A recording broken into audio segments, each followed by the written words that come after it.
What is going on, everyone? Today I am joined by Daniel Dee. We are doing YouTube channel reviews. There's 100 and something people waiting for us to come on. We're a little bit late, so thank you for waiting. We do appreciate it. Daniel, how you doing? How was your Christmas? It was great. It was great. I got no complaints. It was actually really good. I was thinking about you the other day, and I was, like, I wonder what Dee got for Christmas. And I'm like, oh my God, I hope he didn't get too much because you're still in Mexico. Like, what do you do with it if you get a lot of stuff? Like, very small things I hope you got. Yeah, so my girlfriend and I had a policy this year of we're not going to get anybody gifts, so we don't have to travel with it. But I broke the rule and I bought her a baby Grogu, a little baby Yoda. Oh, that's awesome. Instead. So, yeah. So hey, look, there's a lot of people in here, and we want to get through as many people as possible today. So we're going to jump into the YouTube channel reviews. First and foremost, I want to know, those of you in the chat right now, how many people are live streamers? I know some of you you're wanting to get into live streaming. You haven't started yet, but if you're currently live streaming, type in yes in the chat right now. Let's see who's actually up and live streaming already. Hopefully we get a lot of live streamers in here. And if you aren't live streaming and you're looking to start live streaming, we have to recommend that you should check out StreamYard today, a free ability to get in there and actually start setting up a really easy to use UI so that you can start live streaming to multiple platforms today. And it doesn't cost anything to get in there and get started. There's some pro levels that allow you to start doing some fancier things, but StreamYard's super simple to get started. If it's been one of those things that you're nervous about, like live streaming seems hard, definitely check out StreamYard. It makes life so much simpler. Also, we have a lot of people who are currently live streaming. That is fantastic. And we have a lot of people who are not yet live streaming. A lot of people who are thinking about live streaming, but they would love to. So I just want to piggyback on what Daniel said. So if you're considering live streaming, if you're thinking about how do I get started, this right here is the best platform to get started on. There is a link down in the description. It's browser based, so it works on your phone, it works on your tablet, it works on a Mac, it works on a PC, and literally all you have to do is sign up, and it goes through a very simple process of connecting your camera and your audio source, and you connect your YouTube channel, your Facebook account, or Twitch, and you just go live. This is the easiest way to get up and running to go live. So yeah, if you're on the fence or if you're worried about the tech, this is the way to do it. Also, before we get into channel reviews, we're going to be randomly picking people out of the chat in order to do this. So if there's something particular that you want us to look at with your channel, you're like, hey, how do my thumbnails look? Or am I putting my descriptions together correctly? Or how are my playlists? Like if there's a specific thing that you want us to look at, go ahead and type that into the chat right now, because that's what we're going to be looking at. Or we're going to be looking at what you're saying in the chat right here. So when we pull people up, if there's one particular thing you want us to look at, we'll look at that. Plus, we'll look for some opportunities that you might be missing, some things that you could improve on to help get more views for 2021 moving forward. And I need to hydrate with this ginormous StreamYard cup. Wait a minute. Okay, I was going to say it's not the same bottle you showed in the last stream, was it? Because you may not want to put that one to your lips. I love it. So we get a lot of people asking about thumbnails. Yeah, I actually saw one here. I'm going to try to pull one up over here, Dee. I saw a question from 2 Quacks and 5 Clucks Farm asking about thumbnails and titles, I believe. So let me see if I can share a screen over here. Yeah, go ahead. And let's see. And let's see if let me know you want me to pull that up, and we'll go ahead and get them pulled up. Yeah, pull that up. Why not? Let's see if we can take a look at this. There we go. So here's the channel. Let me see if I can zoom in a little. Let's get a little closer. And by the way, before we dive into this, I want to let everybody know that even though we're pulling up a different channel, the basic practices, the things we're going to talk about on all of these other channels, they apply to everyone. Yeah. Everyone in here. So pay attention. Just because it's not your channel, that doesn't mean that these things do not apply to your channel. Yeah, and I can't repeat that enough. There are certain things that Dee and I come at this from slightly different angles. So you're going to hear different points of view and perspective and tips that will some will talk about optimization and some will talk about strategies for your particular channels or in general best practices that can move your channel forward. Right off the bat, the question was about titles and thumbnails. Looking over at this channel, let me see some of the stuff you've got. I'm going to go over into the videos tab, and I want to see what you've been putting out recently. I'm seeing Munchkin Cat with Christmas toy. I get, the next one looks like a short. It looks like they're doing some shorts. It is a short. It looks like it was one day ago, so it probably hasn't hit the short shelf yet. Holistic management of sheep, best practices for raising your own meat chickens, how to avoid boar taint. That's a brutal title right there. Some of these, I'm looking at rewilding cattle. I'm looking at the amount of views these are driving. One of the things that I would say to you, just from a periphery, being a guy who's not a farmer, I look at these and I try to think when I'm thinking about titling and packaging, I try to recommend to all creators that if you're doing something that's kind of a resource channel, which some of this seems to be talking about how to manage sheep, how to raise your own chickens for meat, think about the fact that the people out there who thirst for knowledge the most are usually the ones who have the least of it. So don't overcomplicate things. Someone who's trying to figure out how to, figure out sheep management on a farm, and I assume sheep management is how to handle them, don't necessarily assume that the word holistic is going to come into play, right? Because now you've sort of taken this idea of raising sheep on a farm and making sure you're doing it effectively, and you've added terminology that might push another viewer away. The same would be true for things like rewilding cattle. Make sure that it's got the herding effect. You're going for very specific topics, which isn't the worst thing in the world, but unless someone absolutely knows what rewilding cattle means, then they're probably not going to watch that video. So just be intentional in what you create and make sure that the thing, because I see rewilding cattle and then the thumbnail says best tasting beef. Now, best tasting beef speaks to me. I go like, oh, this is, maybe it's about how to raise a better tasting beef or a better tasting cow for a cattle for beef sale. That's what it's for, not a dairy cow. It's cattle for beef. Try to make sure that you're making that message clear to somebody, so in a minute they go, tips and techniques to raise better tasting cattle, better tasting beef, cattle for beef is an easier to digest and understand title than perhaps rewilding cattle might be, even though you may have, done some keyword research and said, I think there might be opportunity here.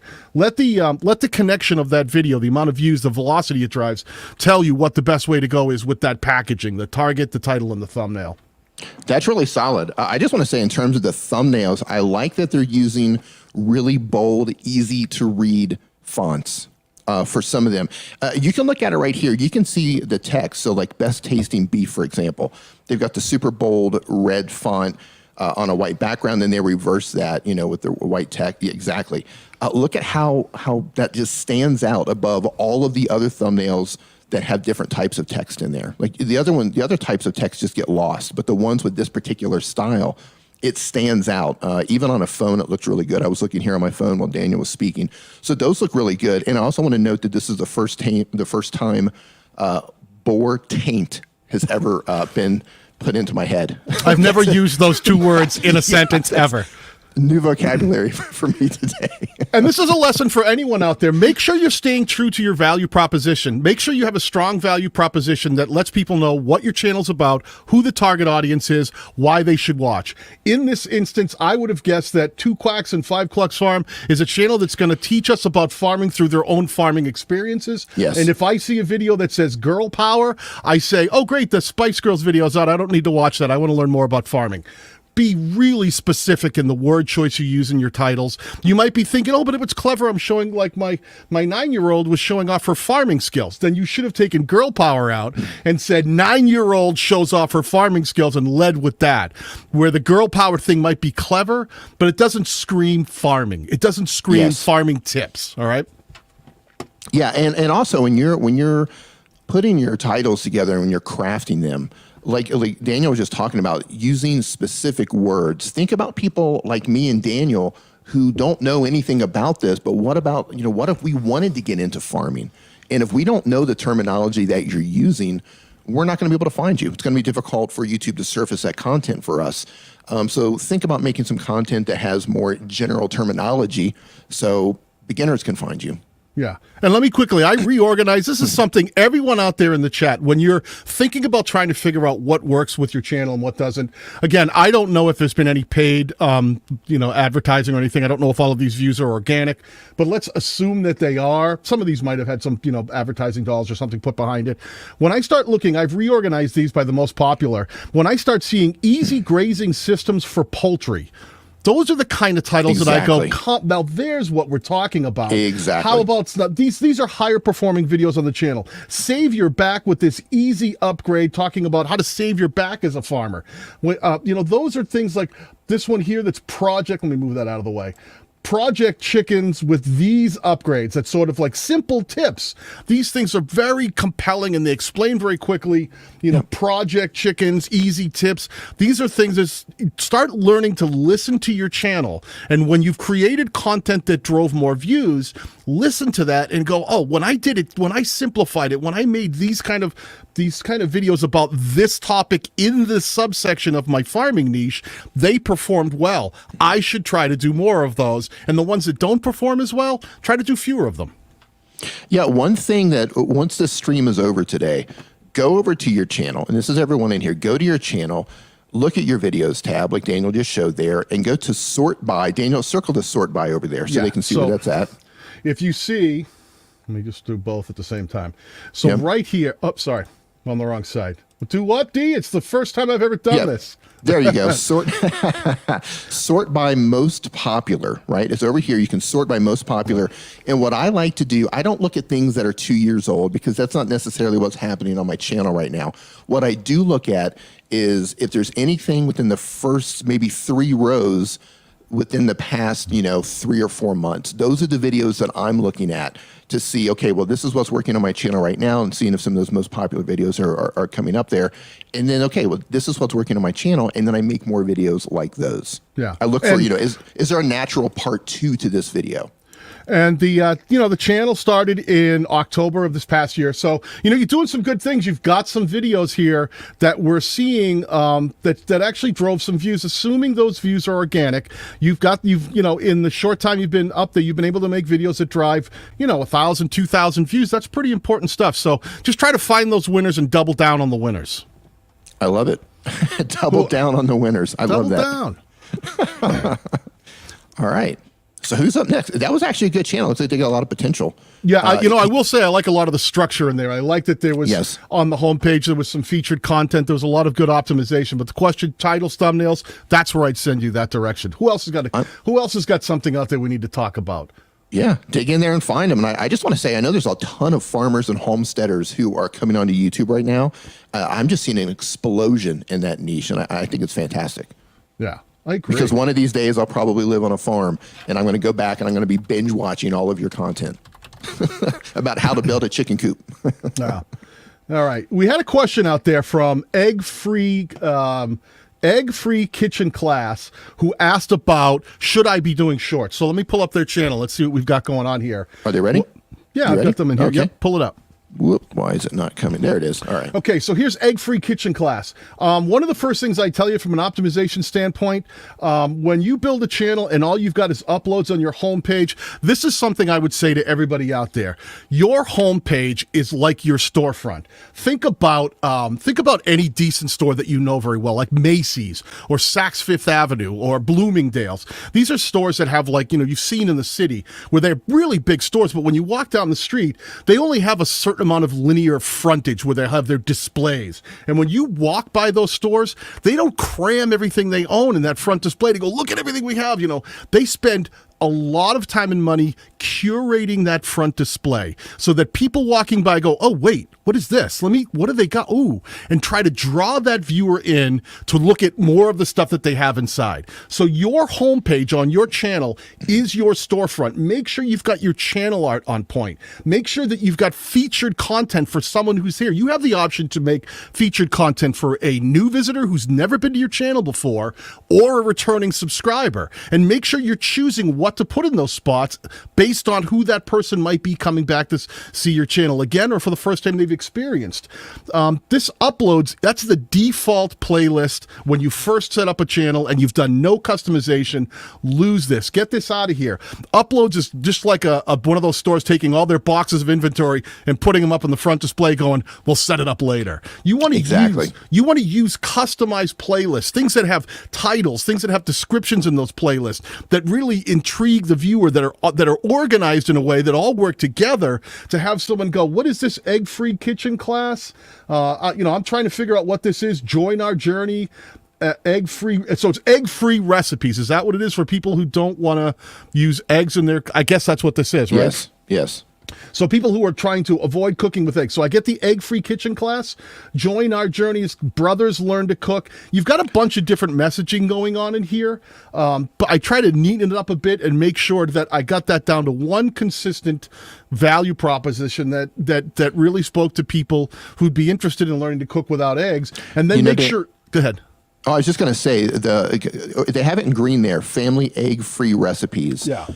If this were my channel and I'm making recipes on, egg-free recipes, that is the thing that I would be bringing attention to. Instead of egg-free kitchen class, in that same spot, I would change the text out there and put egg-free recipes, because that's where my eyes go, to that blue sign. So I'd make sure that my messaging in there says, egg-free recipes. If that's what you're doing on your channel, if all of your content is about that. Also, in addition to what Daniel was saying about your homepage here and how you set it up, if you ever played the game Monopoly, I like to think of these areas as Boardwalk and Park Place in terms of the importance of your homepage.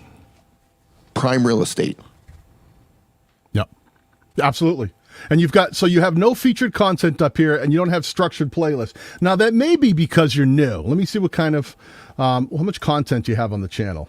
Yeah, I mean, you've only got like 18 videos. I get it. So you've only put up 18. It's going to take time. But one of the things I would start doing is really start putting intentional videos into a playlist together and get those playlists on your homepage.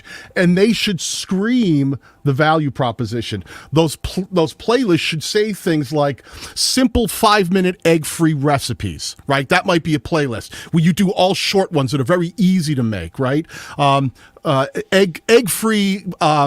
Egg-free baking and pastries or something. Maybe there's certain pastries and things that are more dessert-oriented. Egg-free dessert recipes that speak more to desserts, and then start breaking those down. So when someone comes here, they go, what is this? It's egg-free recipes. I get it. I see it in the channel art, and it's got family egg-free recipes. I get it. I look down. I start seeing playlists that start talking about 5-minute, simple egg-free recipes, egg-free dessert recipes. So it really starts breaking that down, so that someone who sees it immediately goes, I get this. I know what this is. It's all a channel that's totally devoted to making egg-free recipes, and I can see the different areas where I may not be interested in doing baking goods, but I might want to do dinners without eggs or breakfasts without eggs. And that's where you can start creating those playlists. You know what I would do, Daniel? I would put, because I don't know anything about egg-free recipes, so if this were my channel, the very first playlist on the top would say something like, new to egg-free recipes, ? Start here. And I would just build out the first playlist right there at the very top for people just like me who want to get into egg-free recipes, but I don't even know where to start. I don't even know. Yep. And then, did I lose you? Do you lose me? I don't know who lost who here. So one of the things that I would say, I think we lost Dee. Right here, I would tell you that you've got these holiday recipes. Put those into a playlist, and let's make sure you had holiday egg-free recipes, so that if that's the case, you can easily say, oh, I get it. This is a holiday egg-free recipe. They're all working in conjunction.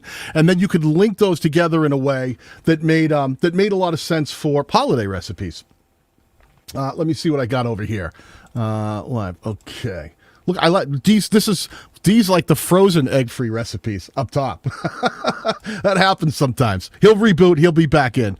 Let me see. Anyone else in the chat that has some questions about? Give me a topic, something that you've been struggling with on your channel.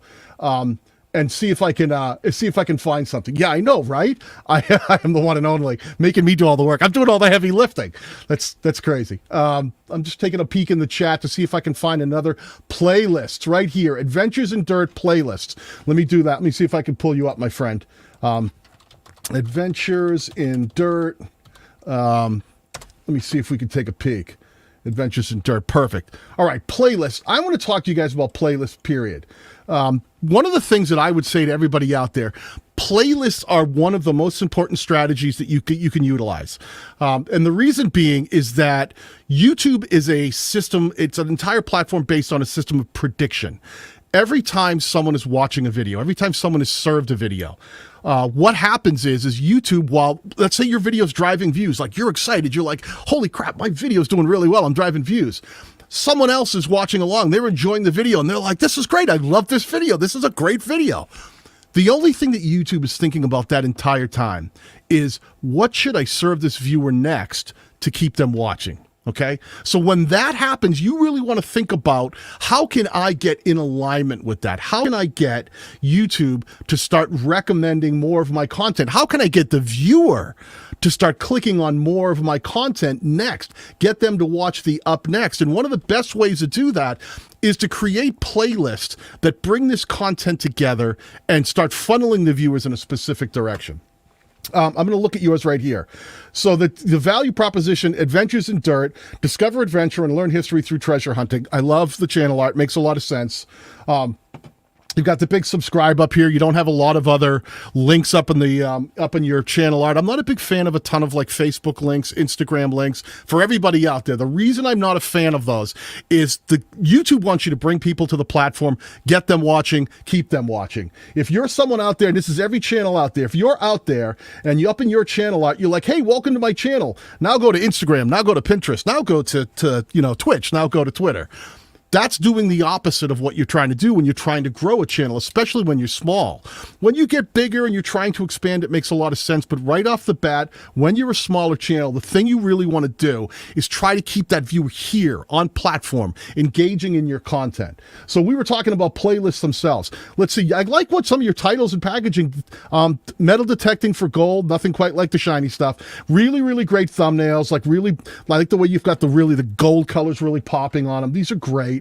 You've got really optimized descriptions. So you're actually saying metal detecting for gold is in your, this is really important when you make playlists. Treat them just like a video. Make a really strong title that adheres to your value proposition, and make sure you get those titles optimized back into your description so it can help push these things for discovery. Because these playlists can show up in search. They can show up on people's home pages when they first open up YouTube. So you really want them to represent your channel well. While we're looking at this, the thing that I would say is the actual playlist strategy is, if this is a great tip for everyone out there, think about what we just talked about, funneling that viewer. So let's take a quick peek. I can't really play this. I'm going to open this up and I'm going to pause it. Here's your video, right? So I'm watching your first video in this playlist. The first thing I want to know is, did you use this video effectively to funnel that viewer back towards another piece of content? All right. And the places that you can do that are in the cards. That's the first place. You're funneling them from this video, Finding Gold Everywhere. Up in the card, the first place you did it was Find of a Lifetime. I go, okay, that's pretty cool. That's a great place. So if someone was watching this video, Finding Gold Everywhere, and then you said Find of a Lifetime, that's a great card. Now, did you do the same thing in the end screen? When I get to the end screen, let me a second here. Let me see. Finding Gold. Let me see. I got to get past. Keeps trying to serve the ads to me. I got to get past your ad. Sorry, I'm not helping your revenue today. When we get to the end, I want to see if you put. I want to see if you put up any end screen here. Hopefully, we don't get it. Don't hit us with a copyright strike for playing a bit of your video. Down at the end, what we can see is, okay. Here's one of the things. When we got to the end of this video, the thing you did is you actually showed two end screens. You gave them two options. This is one of the things, if you're trying to grow a channel, and currently your channel is at about just under 7,000 subscribers, really great, man. You're doing great. I would tell you, choose one end screen. And the end screen that I would choose would be the exact same one that you put here, Find of a Lifetime. You said, if you're watching this video, I'm going to try to funnel the viewer towards Find of a Lifetime. They found gold. That was your card. I got to your end screen and you went, oh, I'm going to give you two different options. I'm going to give you two completely different options. That's another place where I think you should be funneling them in one direction. I scroll down and I go into your description, which is the third place that you can recommend a piece of content, and you're saying rare gold coin found. It doesn't even look like the same one that's up here. This looks like a different video altogether. And when I come down and see if you've got a pinned comment, you've got none. You've got no pinned comment. Listen. Everybody in the chat right now, everybody, this is the stuff that I work with creators on day in, day out. When someone is, he's back. Wow. We're in the middle of a... Live happens, ladies and gentlemen, and it would not be an official live stream unless somebody lost their internet. So my apologies. It happens.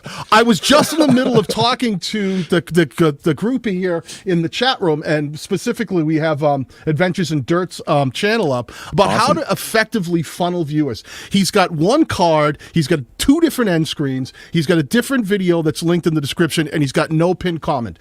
Listen to me, people. If there's something that I can teach you, if you're trying to grow rapidly, when someone is watching your video and that video is driving views, like I just told you, you're happy, it's driving views. The viewer is happy. YouTube is trying to figure out what can I serve that viewer next to keep them watching.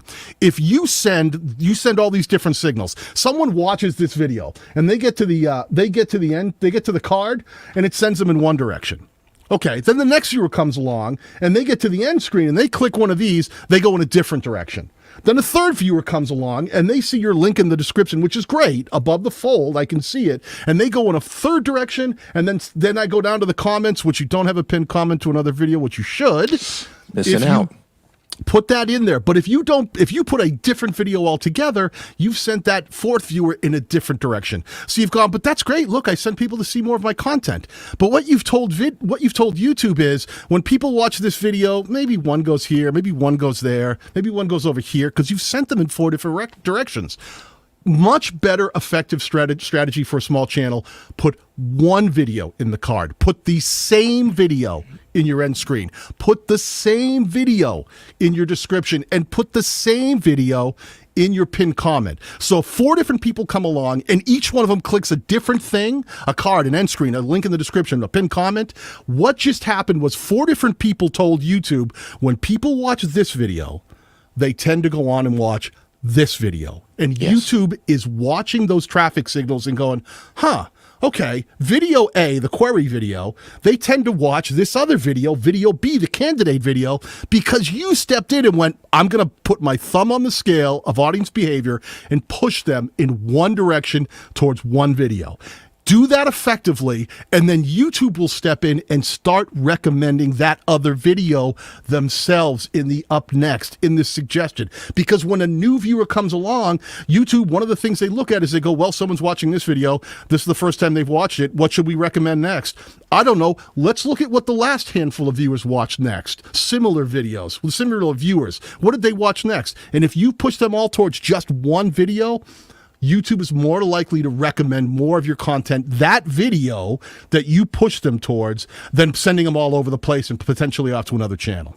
100%. I mean, what you've basically done is you have 4 different options for somebody to choose, and you're sending people off in different directions. Instead, you could be funneling everybody into one intentional video, and that's a huge signal to YouTube that says this one particular video is now getting a lot of attention. Maybe they're going to surface it elsewhere on the platform and show it to other people. So yeah, you're really missing out on an opportunity here. And for new channels, for channels who are trying to build that momentum, this is extremely important. And this is YouTube in a nutshell. Prediction. YouTube is trying to predict what they could serve to a viewer to keep them watching. What will they watch next? Help YouTube do that. Help them. Give them traffic signals that say this video should probably be recommended after that one because we've pushed people that way. They tend to click it. Help them. Send the proper traffic signals back to YouTube so that they can take those traffic signals and start understanding what might be best for similar viewers. Right, and to simplify that, YouTube is looking at positive signals that the viewers give them. Are they engaging? Are they leaving a comment? Are they liking? How long are they watching the video? Who's clicking in your thumbnails? Are they watching an additional piece of content? They're looking at all of that. All these things are positive signals, but they're also looking at those negative signals as well. They didn't click. They didn't watch the video very long. They did not watch another piece of content. They did not engage. So the more positive signals that you can send YouTube about your content, the more likely it is that the viewer who gave that positive signal is going to be recommended another piece of your content sometime when they open up YouTube again, or maybe that same session. Absolutely. Neil, the Urban Explorer, asked, is there an importance of layout regarding playlists? Urban Explorer. Yes, there absolutely is an importance to laying out your playlist. When we talked earlier about the storefront, Neil, we know you very well, Neil. That storefront, you don't want to go, think about that same storefront example I gave before. Macy's isn't going to go in the back and go, hey, grab the crappy shoes and put them all up front. The ones that people really aren't buying, let's put those up front and see if that brings anybody in. When you lay out your channel, first and foremost, Neil, I'm not seeing a piece of content as a returning subscriber being featured up here. That could be YouTube. Sometimes YouTube doesn't serve them. And I am subscribed. So make sure you do have a piece of featured content up there. I'll say the same thing, Neil. You probably don't need every one of these, links up here for Spreadshop and everything. Maybe just stick to one, subscribe, and then put that one, get them all into one place. Maybe put all your Spreadshirt and your Amazon and stuff. Keep the most important ones. I know you make a lot, you do pretty well with Amazon. Put the important one. If you give people too many options, especially when you're trying to grow this one, I know this is your newer channel, try to really focus on where you're trying to push the viewers. If you give them too many choices, then they'll get that choice paralysis. Keep it simple. And you should be putting your most impressive playlists at the top. Put that stuff that's really connected. The stuff that your channel has told you, yeah, these videos do really well. They connect really well with the audience I'm trying to reach. And make sure your strongest videos, your playlists, are up near the top. And then as you scroll down and start building out the rest of your channel, you can start putting in the less engaging stuff, the stuff that's people who are really into it, and they're like, oh, I want to know the more finite and detailed videos that may not be mass consumed as much as the stronger performing content. Yeah, I just want to say there's 290 people in here. If you are learning something, if you're learning anything at all, go ahead and hit that like button. Let us know that you're learning something. Let us know that you're enjoying the stream today so we can do more of these in the future. And we are going through the comments or through the chat. We're pulling up as many channels as we can. Yep. So just be patient. We're trying to get to a lot of channels today. And while we're here for 1 second, let's talk about effective channel art. Channel art should be able to, in an instant, explain to the viewer what the channel's about and who the target audience is. It should be easy for the viewer to understand. Urban Explorer, here he is out there, a van out in a very, urban environment, and it says van life, van building, and adventures. It makes it easy for me to understand. It's like, oh, he's a guy who does van builds and shows the whole living in a van, the van life, and, sort of adventures out in those vans. Right. Super easy for the viewer to understand in an instant. Good branding. And I know, Neil, this is something you're always working on and improving. Yeah. I think we all are. But I love where you're heading with this, pal. I love how easy you've made it. I love the fact that you've optimized. I can see right here on mobile, this is pretty much what we'd see between these two lines. I love what we're seeing here. Everything looks really nice. I love it. I like what you're doing. I like where you're headed. I would say the only other thing I'd say just on your channel art, Neil, think about taking this tiny subscribe for weekly videos, maybe because it's only going to show on desktop. Make it a little bigger up here, and then maybe, put the arrow pointing down towards your subscribe button. Just to, if you're going to put it there, make it a little easier to read and really, be effective to catch someone who sees it on desktop. Yeah, Neil, he's come a long way from his original site, cryptocurrency, and now he's doing this. Yeah. I love seeing this. And here's the thing. Let's do the same thing. Use your video tab. Go to your most popular uploads and start thinking about, what things are connecting. Look for patterns. Look for patterns in length. How long are the videos that have been doing well on your channel, right? We're looking at the top shelf is anywhere from about 7 to about 18 minutes. The highest performing one was about 14 minutes. Raptor paint will make your van look new. This is a great, right? This is a guy who's teaching you about van build outs, and he says, hey man, this Raptor paint will make your van look new. That is something that that would connect immediately to me if I was a guy trying to build out a van and build this van life build out where you go building these sort of vans that aren't just vehicles to get to work. They're like, you could take the family out in them, you could live in them, you could have adventures in them. Right. That things like the paint, and then he's got it follow right up with the DIY Raptor painted van tour, right?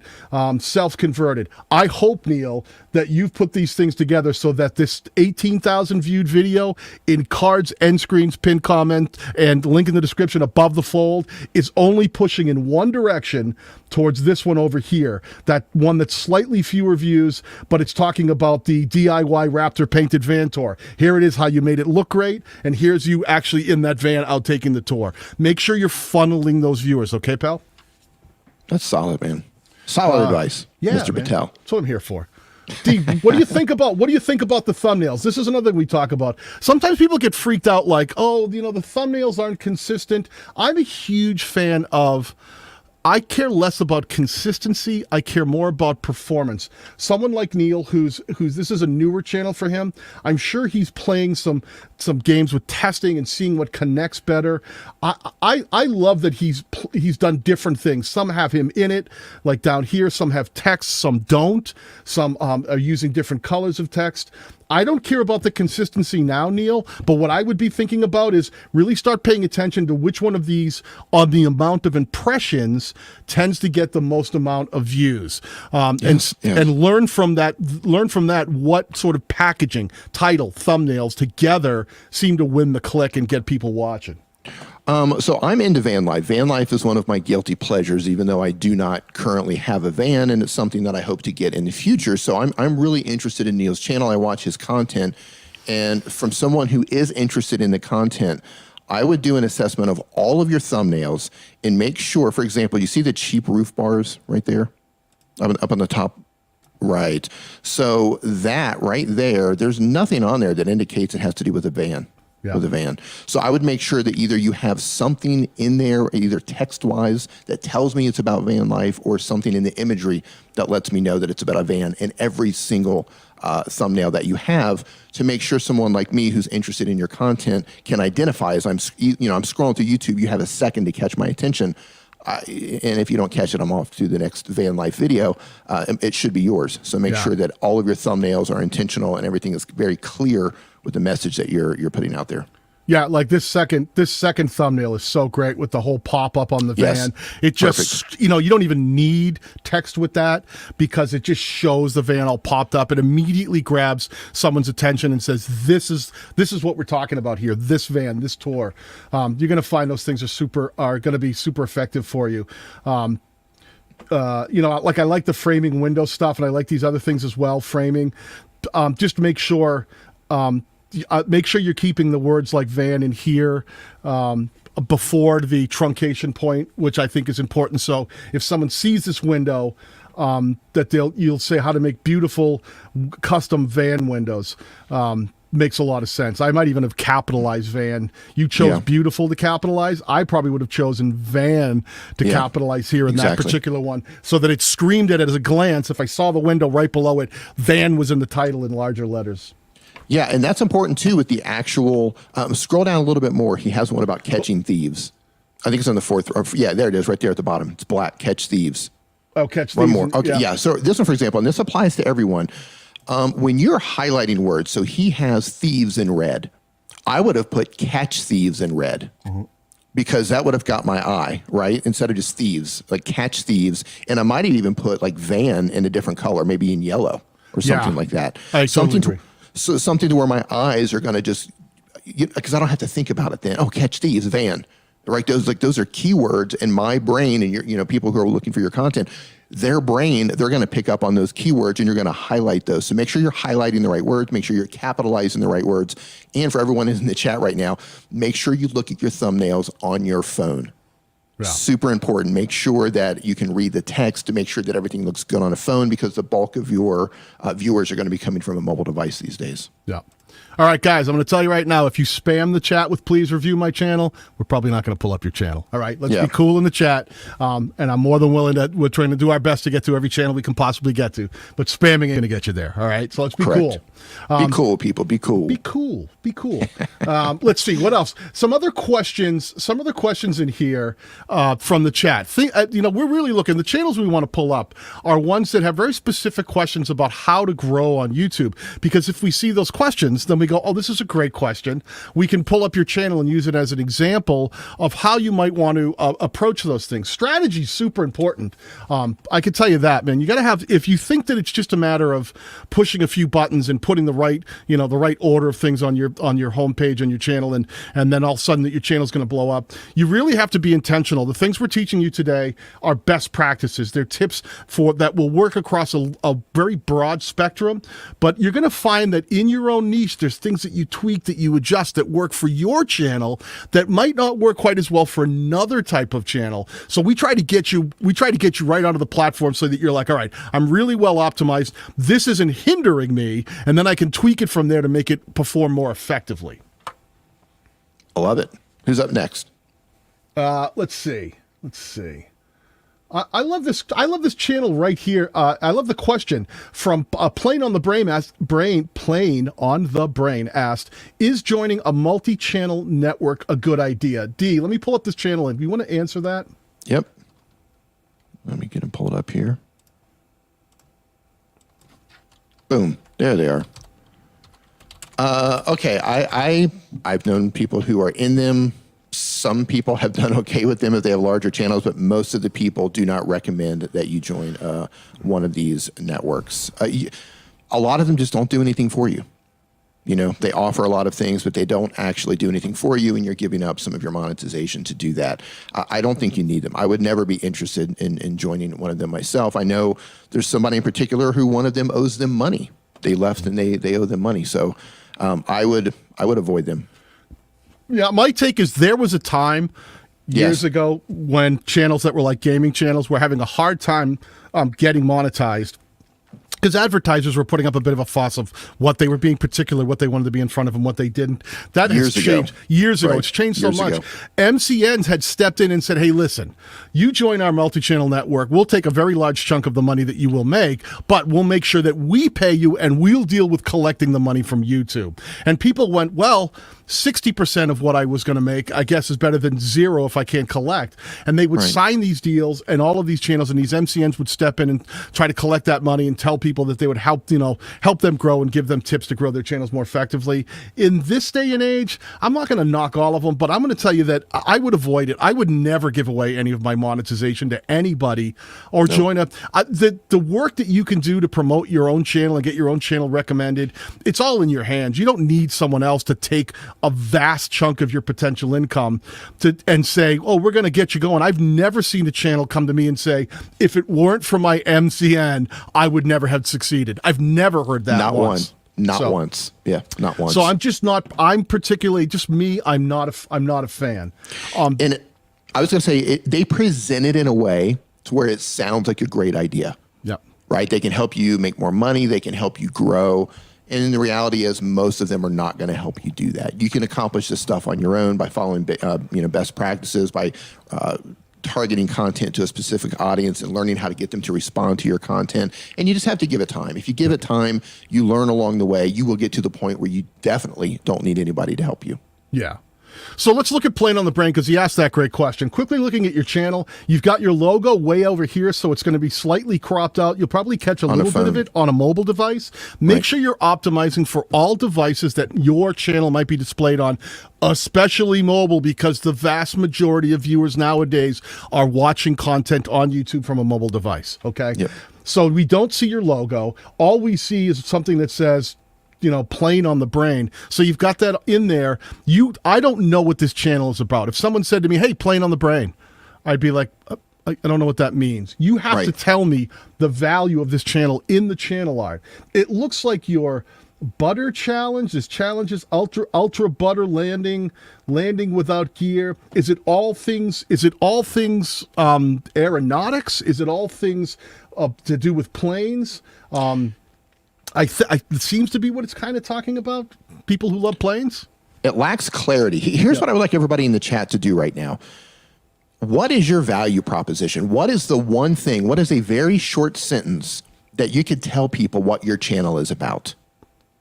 Right? It's like Plain on the Brain is lacking a value proposition. It's lacking clarity. We have no idea what the channel is about. For example, I help mobile content creators. Okay.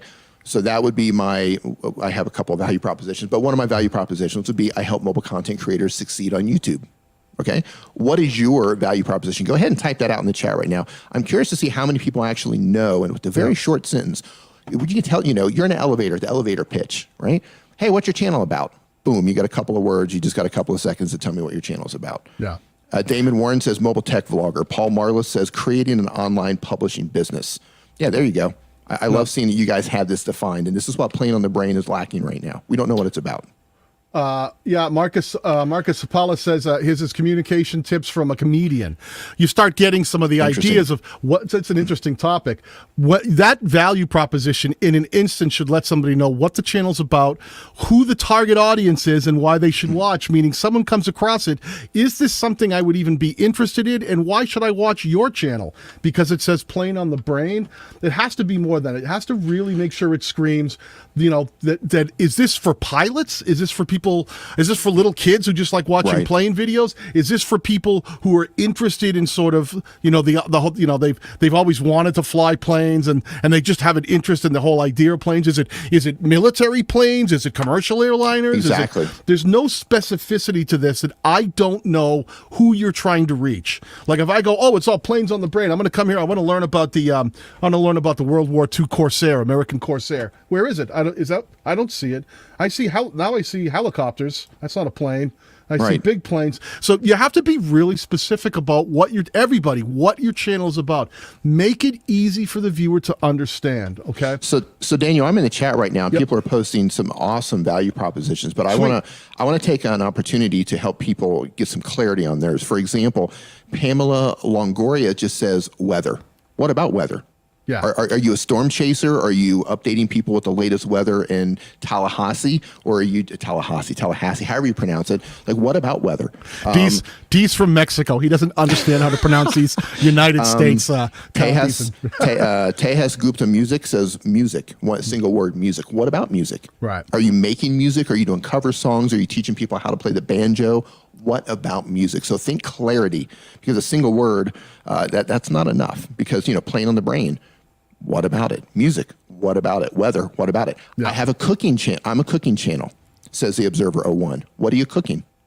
Are you doing 5-minute easy recipes for guys like me who don't know how to cook? Or are you teaching people how to make feasts? What about it? Yeah, and even when you get more specific, we've got a comment from X Rewind that says, I'm a gaming channel that plays Apex Legends and other games. Okay, that's what you do, but what's the value in it for me? What do I get from coming to your channel, watching you play these games? Always make sure you understand the value. What value does the viewer get? If the value is, I get to watch you play these games, you better be the best player in the world that is so stunningly amazing, that crushes everyone else on the entire globe, that when I watch you play, I go, you just got to watch it because this gameplay is insane. It's like watching the greatest skateboarder or snowboarder in the world in their craft.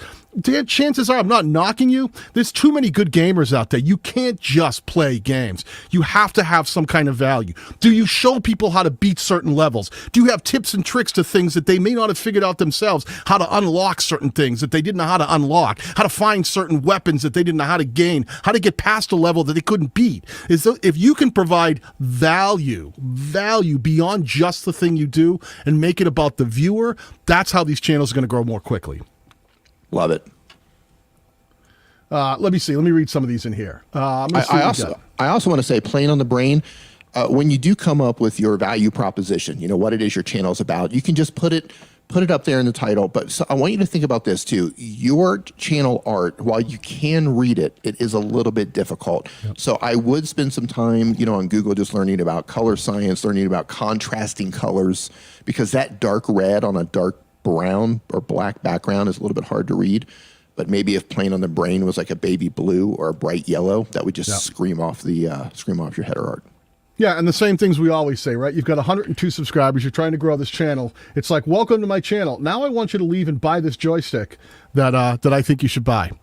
You know, those kind of things, save those for later. Save those for a video that you were showing people all about this crazy cool joystick that simulates flying. Maybe that's part of it. Is like people who love all things aeronautics. And you go, if you're at home and you're using a simulator, a flying simulator at home, this is the joystick you may want to look into. And maybe you made a video about that for people who are interested in all things flying and they actually like, simulating flight software at home.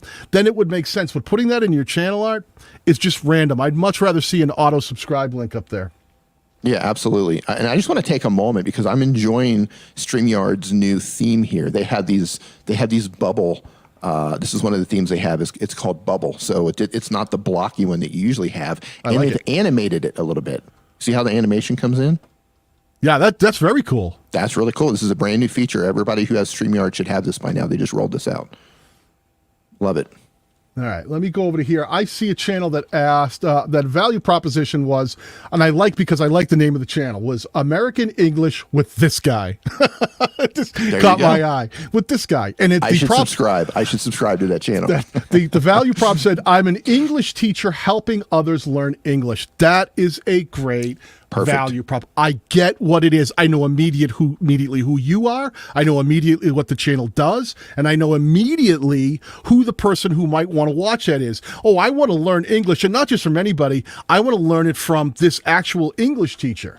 So what I want to do now is pull this up and say, does your channel, does it scream that value prop? So American, let me see if I can spell here today. Are we pulling it up? Yeah, let's pull it up. Why not? If you say something great. Yeah, and I just want a side note here. I ended up following a handful of people who are teaching English on TikTok. And they are crushing it over on TikTok, teaching people not just basic English. I mean, you can do that too, but they're teaching people more advanced English, how to communicate better, use this word instead of that word for communication and that sort of thing. And they're just absolutely crushing it over on TikTok. So that's something to think about. And then if you make it on TikTok, make sure to also upload it as a YouTube short as well. Yeah, that's great. That's great advice. Yeah, bring this one into the stream, Dee. Okay. Let me see. Yeah, I mean, I think the channel art could use a little work. It's pretty straightforward. American English with this guy. I kind of get the red, white, and blue thing. It screams a little patriotic and screams a little less learning English. So you might want to think about getting some of the overtly patriotic things out of there and make it lean more on the thing that you said you're an English teacher. So let's lean on things that really scream. I'd put your face up there. I'd probably scream something that felt like you were learning from a teacher from a teaching environment, and less, I love the lighthouse and everything. I'm from New England, but it feels less like an English teacher. It feels more like, rock on USA, make America great again kind of thing. Right. The other thing that I would probably tell you too is, like we said before, hey, YouTube wants you to bring people to the platform, get them watching, keep them watching. You said, welcome to my channel. Now I'd like you to leave and go check out my podcast. And what do we got over here? Pinterest. You just started sending people in different directions. Focus on, especially when you're small, you're just over 3,000 subscribers. Congratulations on that. That's an achievement in and of itself. But you're trying to grow this channel. Let's keep them here. Let's keep them on platform. Let's put an auto subscribe link up there. If people don't know how to make an auto subscribe link, I'll post it in the chat right now. Perfect. Basically, I'm going to copy mine and I'm going to paste it in the chat. And what you want to do is just remove mine and put yours there, leaving where it actually starts with a question mark. Yep. It's just a tiny bit of code you're going to add on to your channel URL. Question mark sub underscore confirmation equals 1. Adding that allows you to create a link that when anyone clicks it, it'll actually pop up the channel with another window that says, would you like to subscribe to this channel? And it does that extra push of not just visiting your channel, because if you just put your own channel link up there, it would just keep recycling the homepage and showing the homepage. If you put that little bit of code at the end, it's going to get that auto subscribe window opening up and push towards the subscription.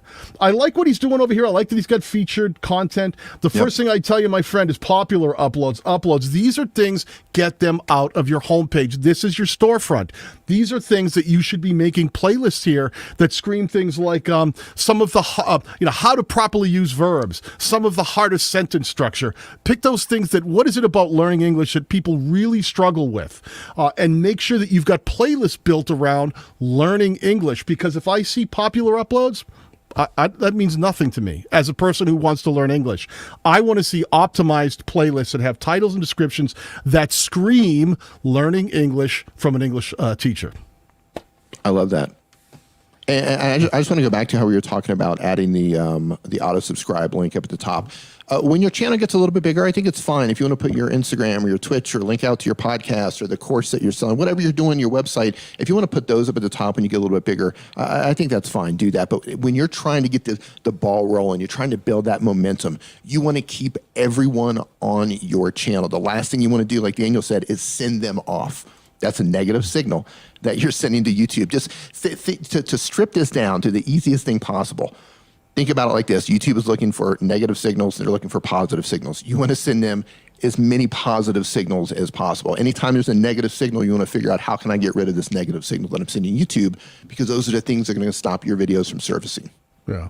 And the other thing I tell you is, listen, I love that you did this with Bob the Canadian. I know Bob, he's great. One of the things you want to think about is, like, your highest performing video right now is English teachers taste ice cream. If your value proposition, as you said, was teaching people to learn English from an English teacher, then reading that title doesn't say that to me. It says English teachers, but you guys are tasting ice cream. Am I here for an ice cream tasting, or am I here to learn English? Your video might actually teach me something about English, but the packaging of it doesn't do that. And here's the problem. If someone watched that just to see a reaction video, if it's just a reaction video, then people who are just into reaction videos would go, oh, that was cool. I liked watching their reaction. What's this other thing? Learn American slang. That's the next biggest performing video. Yeah, I have no interest in there. I only like the reaction thing. So I'm not going to. So the next time that video might get served to this audience member, they go, I was just there for the reaction stuff. I want to see the English teacher get on a roller coaster or something, because they think you're a reaction channel. So make sure that the way you package the content really screams the true value proposition that your channel is supposed to represent. And if I look at the description, I'm trying to see if there's more going on. In this video, we'll show you a variety of ways to describe the food you were tasting. That was what I was looking for. Nothing in here tells me anything about English, about how to describe. Oh, it does at the end of the title. I stand corrected. How to describe the food you're tasting. That got truncated for me. So you have to understand viewer experience. When you've made your title so long that it's at the end, when it gets served up, it's going to get truncated, and I didn't see it. So I would have skipped by it thinking either I wanted to learn English and this wasn't a video about learning English, it was about English teachers just tasting ice cream, or vice versa. Really, really think about the way you package things so that they're easy for the viewer to understand. English teachers describe crazy ice cream flavors or something like that, or unique ice cream flavors, or something that learning words to describe your food would probably be the thing I would have led with, because that's the value, not English teachers tasting the ice cream. It was learning the words to describe your food. Yeah, I would have went with something like, how to describe your food in English or something like that. Yeah. To where you've got, how to describe your food, and you've got English, which is a keyword as well. And then the fact that you're tasting ice cream, that's just that's a teachable lesson right there. Just how to describe your food. I don't care if an English teacher's actually tasting ice cream. Teach me how to actually describe my food while you're tasting ice cream. Yeah, and I think you could have doubled down on that thumbnail, even though it's done well. And I know you're trying to get Bob in there and everything. If you had he's great. If you had a title that really screamed English terms or English words for describing the food you're tasting, right? Then you can have yourself eating the ice cream and like making a face and being like either gross or like, oh, it's fantastic. Then the thumbnail speaks that. It speaks that you can see the ice cream. You can see like either being disgusted. I'd probably go with something that was really compelling, like this is gross. You know what I might do with something like that? I might have my, you're eating the ice cream. I would get the face, right? The YouTube face. Everybody says, why do you use those face? Because they work. People click on those. Yeah. There's data behind this. And then I might have a couple of words that are a little bit complex, but like wow, like delicious question mark. Then another one, like maybe pick 2 or 3 words with a question mark to kind of insinuate that, like, which word would you use to describe this ice cream? Something like that. Or maybe just one word. Yeah.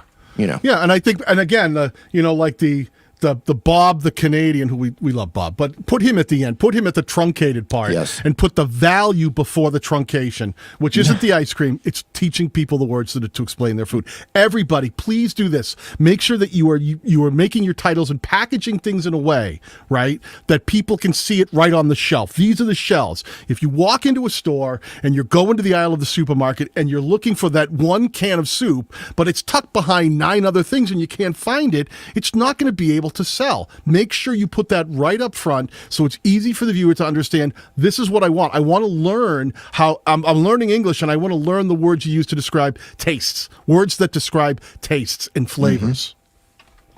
I love that. And no disrespect to Bob, but he's the least important thing of that video in terms of discovery. Still love you, Bob. Yeah. No shade thrown to Bob there. Yeah, but in terms of discovery, he's the least important thing. Right, but if you have it in your title somewhere else and someone loves Bob and he sees that, that could potentially get surfaced in search or to people who have watched other Bob the Canadian videos. So it's good to have that in there if you think that he's an important, you're giving him props for helping you out. Plus you think that putting it in the title might, help for discovery for people who are fans of Bob and might have seen him in a different environment. Totally cool. Put Bob at the end. I love it. Oh, here's a great question. Look at this one from Gibby's Treasure. How does a profile pic reflect on how they know what your channel is about? It's a good question. That's a great question, actually. Run with that, D. Yeah, let's run with it. I am a big fan, and of course I know not everybody's putting their face out there. I get that. But if you are putting your face out there, I'm a big fan of putting your face in your thumbnail. It adds a human element to the image. Like, because there's so much content out there. Like, what's that big one called? Brightside. Is it called? Yeah, Brightside. They never show themselves. It's all animation, and that's fine. So in that case, it makes sense to put their logo in their channel art, because when you click on it, you're not getting a human.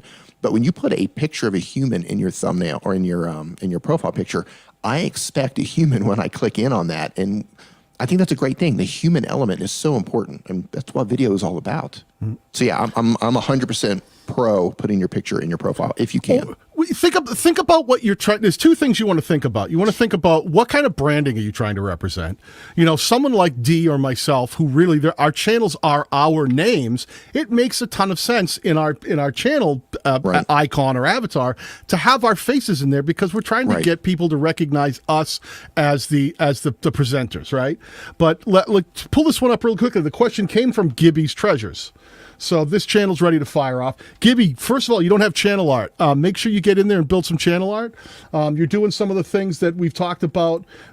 You've got this is straight off the just farm fresh channel. It's got uploads. It's got no channel art. You haven't done the things, and you might be brand new. You got to do the things that you start building out this channel in a way that it's attractive to viewers who might stumble across it, that it makes it easy for them to understand what it is your channel's about. I see Gibby's Treasures. Think about this. You've got an avatar there that looks like a little building. It's really hard for me to read. Hard to tell. On a mobile device, I would have no idea what this was. Right. So that makes it really tricky. And then in upload, you've got live, mail, call, and chat with Gibby. Gibby, if I don't know who you are, this means nothing to me. Everybody in the chat, we build channels for people who have no idea who we are. And I don't care if you are like Dee and myself, who have silver play buttons and over 100,000 subscribers, or if you've got 100 subscribers. You build a channel to reach people who have no idea who you are. That's how we grow a channel. And if you put things like mail in, chat with Gibby, and I don't know who you are, I'm like, I'm not interested. Pass. Because there's no value for me. A weird thing happens in terms of how people become how they care about you on the platform. Like when you're starting out, nobody cares about you, right? Everybody, it's what's in it for them. And for the most part, even as you grow your channel, it's still about, what's in it for the viewer. But as your channel gets bigger, as you start to build your community up, then people start to care about you. Then as you start attaching your name or your channel name to stuff, then people are like, oh, I know this person, I like their content. But when you're starting out, nobody cares. It's 100% about the viewer, what's in it for them. So putting your name on there early on, avoid that. And just going back again to the profile picture. So plain on the brain, that would be a perfect channel to just put a very clear, simple picture of an airplane in the profile picture. Yep.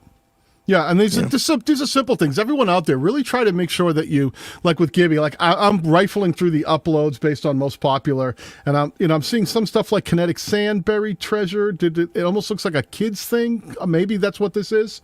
Panning Gold Bay Play Dirt, panning out. But I'm seeing you look like an older gentleman, so. I don't know insult. Well, I'm the oldest gentleman in the room. But so maybe it's not a kid's channel. So I'm having trouble understanding what the value is. I'm seeing a lot of Live with Gibby, the Gibby 400, the making of Gibby's treasures. You got to make it clear, man. You got to make it clear what your channel's about, who the target audience is, and why they should watch. I say this all the time. I'm a guy who I'm into 9 million things. You name it, I'm into it. I love. Let's talk about on 9 million for a second. You guys got a while? Yeah, let's go. Got a while. I was a professional musician. I love rock and roll. I love riding Harley Davidsons. I like ripping them apart. I like working on my trucks in the driveway. I was also a home renovations contractor for over 3 decades. I can talk all day long about the proper use of sill plate sizes and specimens of wood on a fresh concrete sill plate in the northern hemisphere in the United States. But Go on. You have my full attention. You have my full attention now. That's not what my channel's about. All these things are part of me, but what my channel is about is I help content creators make better content in order to grow their YouTube channels. And every time I make a video, it better be helping people make better content in order to grow their YouTube channels, or I don't make that video. If it doesn't help you grow your channel, if I start talking about guitars, that doesn't help you grow your channel. That doesn't help you make better content. If I start talking about how to rip the roof off of a house, that's not going to help you make better content. It doesn't teach you anything. So the same thing when you guys are making these channels, look at your videos. I see this all the time. I will see people that go, no, I'm a lifestyle channel. And I'll go to there and I'll say, what's a lifestyle channel? Oh, I teach people health and fitness. Okay, that's something. Right. Let me go to your channel. So, and I see, my vacation with my family. I'm like, what does that got to do with health and fitness? Oh, well, we took this great vacation and we wanted to show the video. That's great. Cares. Nobody cares. That was for you. That wasn't for the viewer. So everyone watching, make sure, even if you have this, even if you just spent, thousands of dollars and get a ticket to VidCon and you felt like I want to make my video about my trip to VidCon, if your channel isn't about taking trips to VidCon or, your excursions, then you shouldn't put that on your channel, or your holiday with your family, which God bless you, everybody.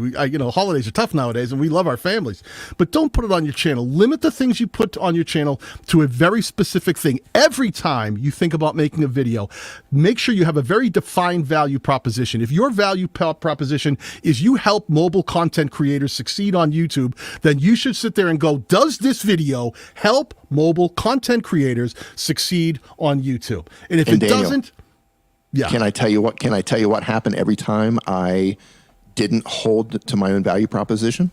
Tell me. Can I share that? Okay, so yeah. All right, so some of my top performing videos, I made them for me, which was how to turn on dark mode. If you look, how many people love dark mode? And by the way, next time you see the StreamYard Town Hall on Sunday, go there, tell them that we need dark mode for StreamYard. So I love dark mode everything. Everything should just be dark mode, matte black, everything, right? So I made videos for me, how to do this in dark mode, how to do that in dark mode. Well, as luck would have it, some of those videos did incredibly well. One of them has 1.5 million views, has nothing to do with helping mobile content creators succeed on YouTube. It brought in a ton of subscribers. It's brought in a ton of watch time, a ton of views, but guess what? Those people are not active community members. Those people are not interested in any other piece of content that I have unless it's about dark mode. So I kind of shot myself in the foot when I did that. Yeah, I saw growth, but that doesn't mean anything when they're dead subscribers. They're not interested in the content that I'm making now.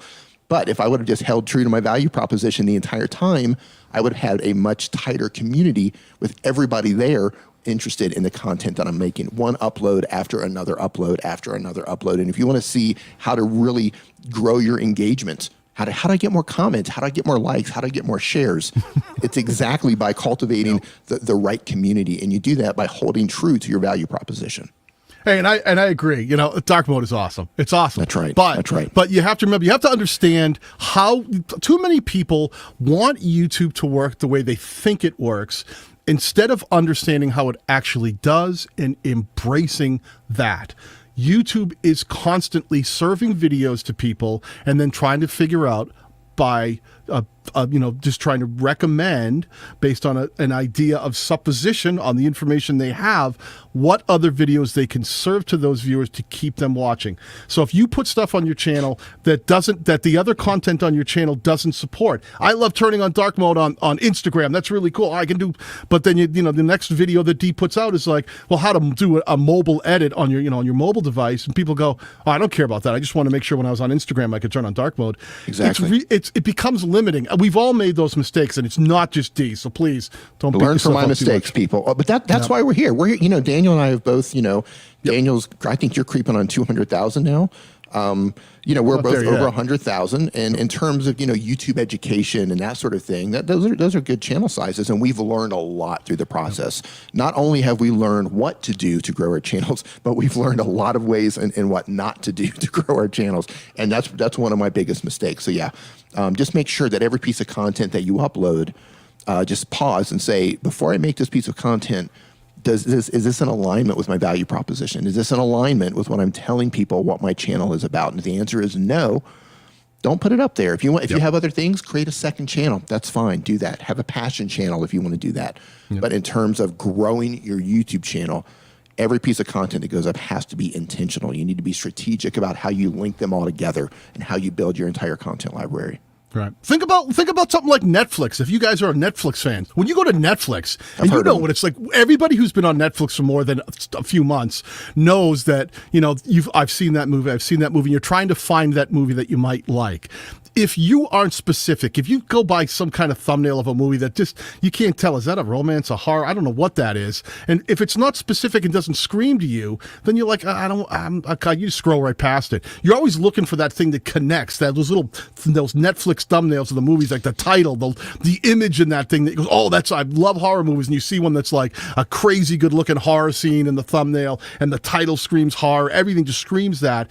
People go, oh, I want to click that and watch it. And then Netflix will start to try serving you similar. Because you watched, they'll try to start serving you similar horror-themed movies. And then they'll start doing that sort of that interpolation of other videos they think you might like. YouTube is very similar. They're just trying to serve the viewer videos they think that viewer would be interested in. And you want to make sure that your videos are built in a way that they're aligned to be served to those types of viewers.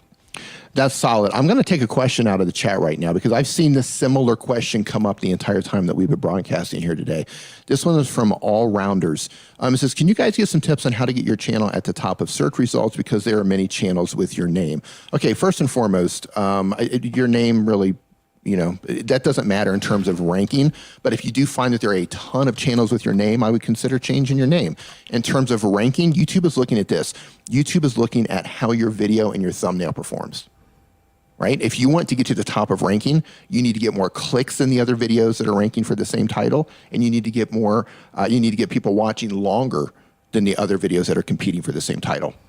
I know that sounds simple, but it is that simple. If you're getting more clicks and more views and more watch time than the other videos competing for your same title, you're going to rise. You're going to surface for search there. It's that simple. Yep. Daniel, do you have anything to add to that? No, I think you nailed it. Just think of the viewer. Think of the viewer. Try to get stuff optimized for them. There's two things when are we talking about search specifically? Is that what we're yeah, a lot of people have been asking for search specific. Let me explain. One thing that people don't understand about search is comprised of two specific elements that make videos get surfaced, and that is relevance and performance. You can't have just one. If you just have a high-performing video that's not really relevant for the subject, when people are typing is key. It's really important that you package it and use the titles and keywords and get them in there so it helps YouTube understand. The other side of that is performance. Just because you've got the perfectly optimized title, the perfectly optimized thumbnail, if that video gets outperformed by other similar videos that are also well optimized for relevance for that target, but yours doesn't perform as well, it won't stay in rankings. Those positions in search are not guaranteed. So you need both. You need to have relevance, which is the way you build and package them, and then you have to have those videos perform. You actually have to make content that once people click it and watch it, it does well as compared to other similar videos that might be serving that same particular search term or search query. Yeah, relevance is key. I should have added that in my answer as well. Yeah, it has to be relevant. It has to be relevant. If someone goes to YouTube and they type in, how to live stream on an iPhone, and your title, and you're doing something that has no relevance whatsoever to that, how to live stream with the C920 Logitech webcam, that's not relevant to the search. All right, let's switch this up a bit. Dee, let's see if we can get some more channels up here and thrown up that we can do some reviews. But let's give people a fair chance to actually have a shot at getting their channel pulled up. Can we ask like a question in the chat, and then the first person to answer it, then we can pull up their channel? Let's have some fun with that. You guys, because it's difficult for us to pull everyone up. So let's gamify this a little bit. Yep. And what we're going to do, so I guess let's ask a question. Mm-hmm. And then the first person that we see on our end, keep in mind, you might see it differently because of the way YouTube delivers all of this out there, but we're looking at what's on our end. So the first person to answer the question correctly and spelled correctly, we'll pull your channel up. What kind of question are we going to go with, Daniel? Let's start with a very YouTube-based question to see how much people have been paying attention to what's going on to YouTube. YouTube recently had a very interesting change to the platform where they allowed, you know where I'm going with this one? Do you not? There's a thing that Dee and I took forever to get our hands on, which was the memberships program. The memberships program on YouTube. I had to hit 50,000 subscribers to get it. Dee, I think you got it around 75,000 subscribers. Thanks to you. But they recently changed just recently changed it. How many subscribers do you have to need minimum to be a part of the memberships program on YouTube? First person to put that answer in the chat, we will pull your channel up. Interesting. I'm seeing the Urban Astronomer as above 1,000. Above 1,000, I'll take it. I'll take it. It's technically 1,000 or higher. Get you. Okay. That's the subscriber. I'll take it. The Urban Astronomer. It used to be. They used to they let gaming channels do it at 1,000, but they kept it higher. It was just, it went from like 50 down to, I think it was at 10 at one point. They dropped it for 5 for a minute, and then I saw the Urban Astronomer. They did just recently. Got changed to 1,000. I see Marcus actually came in before him. It says now it's 1,000. All right. So yeah, sorry, Urban Astronomer. Yeah, well, I think Marcus got him. All right. Let me go back up. I'm looking. Wow, I'm seeing it different than you are. Are you? Okay. Yeah. Well, you call it, man. No, that's all right. I'll go. You're right. You're right. We'll pull you both up quickly. How's that? I'll make it fair. There you go. I love it. All right. So let me pull up Marcus's channel. Let me see if I can actually. They used to let us just grab the channels and click on them. I really wish they would come back to that. It bummed me out so much. Let me see if I can paste it in here. Find your channel. Okay. And while Daniel's looking for the channels, I have a question. How many people are uploading YouTube Shorts?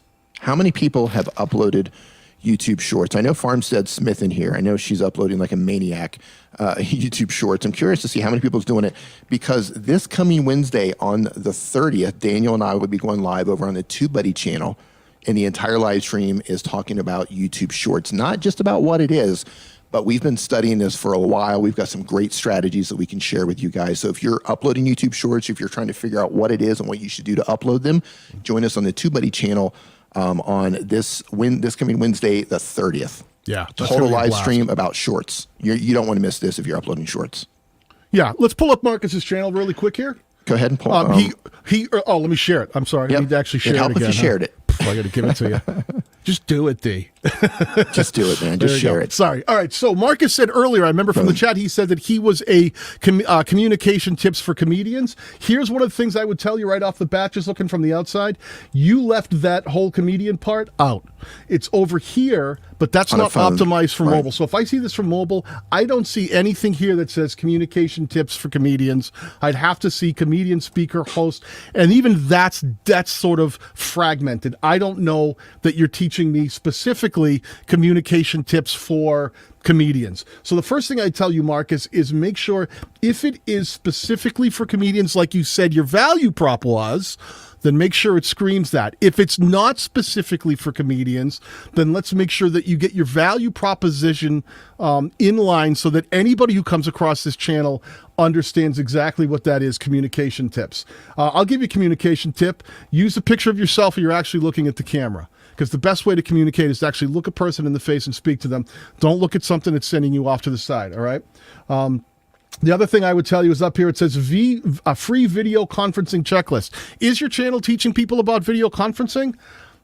it's not only is it sending them off platform, it's like, welcome to my channel. Now, please click here and go somewhere other than YouTube. Leave the channel, leave the platform. But then beyond that, you're actually not really talking about the communication skills. It's video conferencing checklist.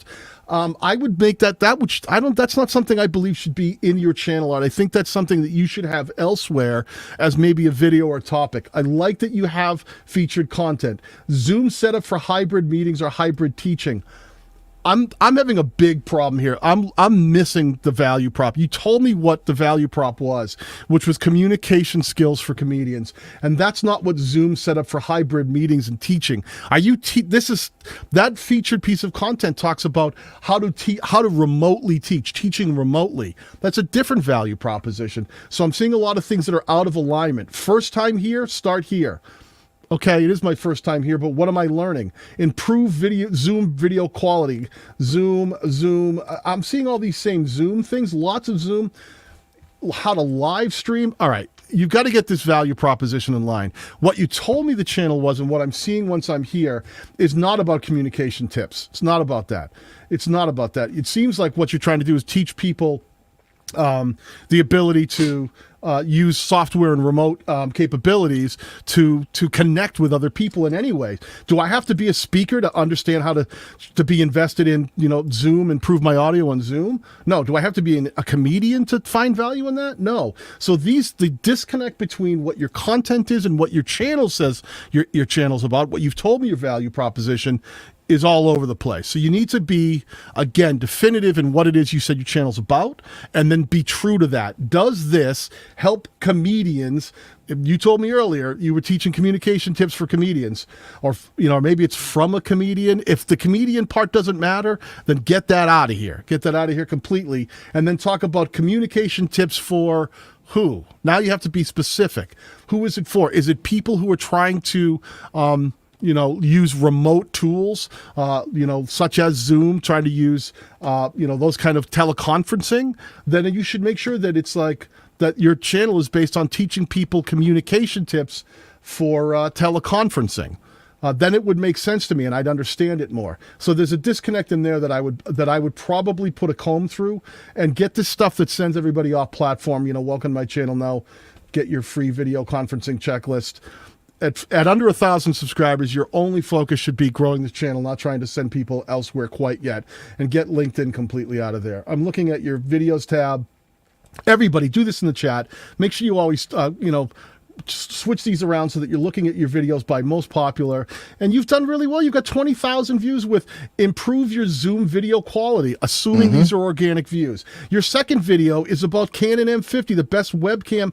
This is the kind of stuff that I would see on like a Diana Gladney channel. You're helping people live stream. You're helping people use tools to communicate or to reach other people via the internet. But that's not what this channel art tells me. This says communication tips. So definitely change the value. If this is where you're leaning and where you're going to stay, then talk about it more about teleconferencing, softwares, live streaming, live meetings, things like that, working remotely. Make sure that you're explaining to people, I'm going to teach you how to use software to connect with other people online. Simple as that. Dee? I love it. No, you're 100% spot on that one.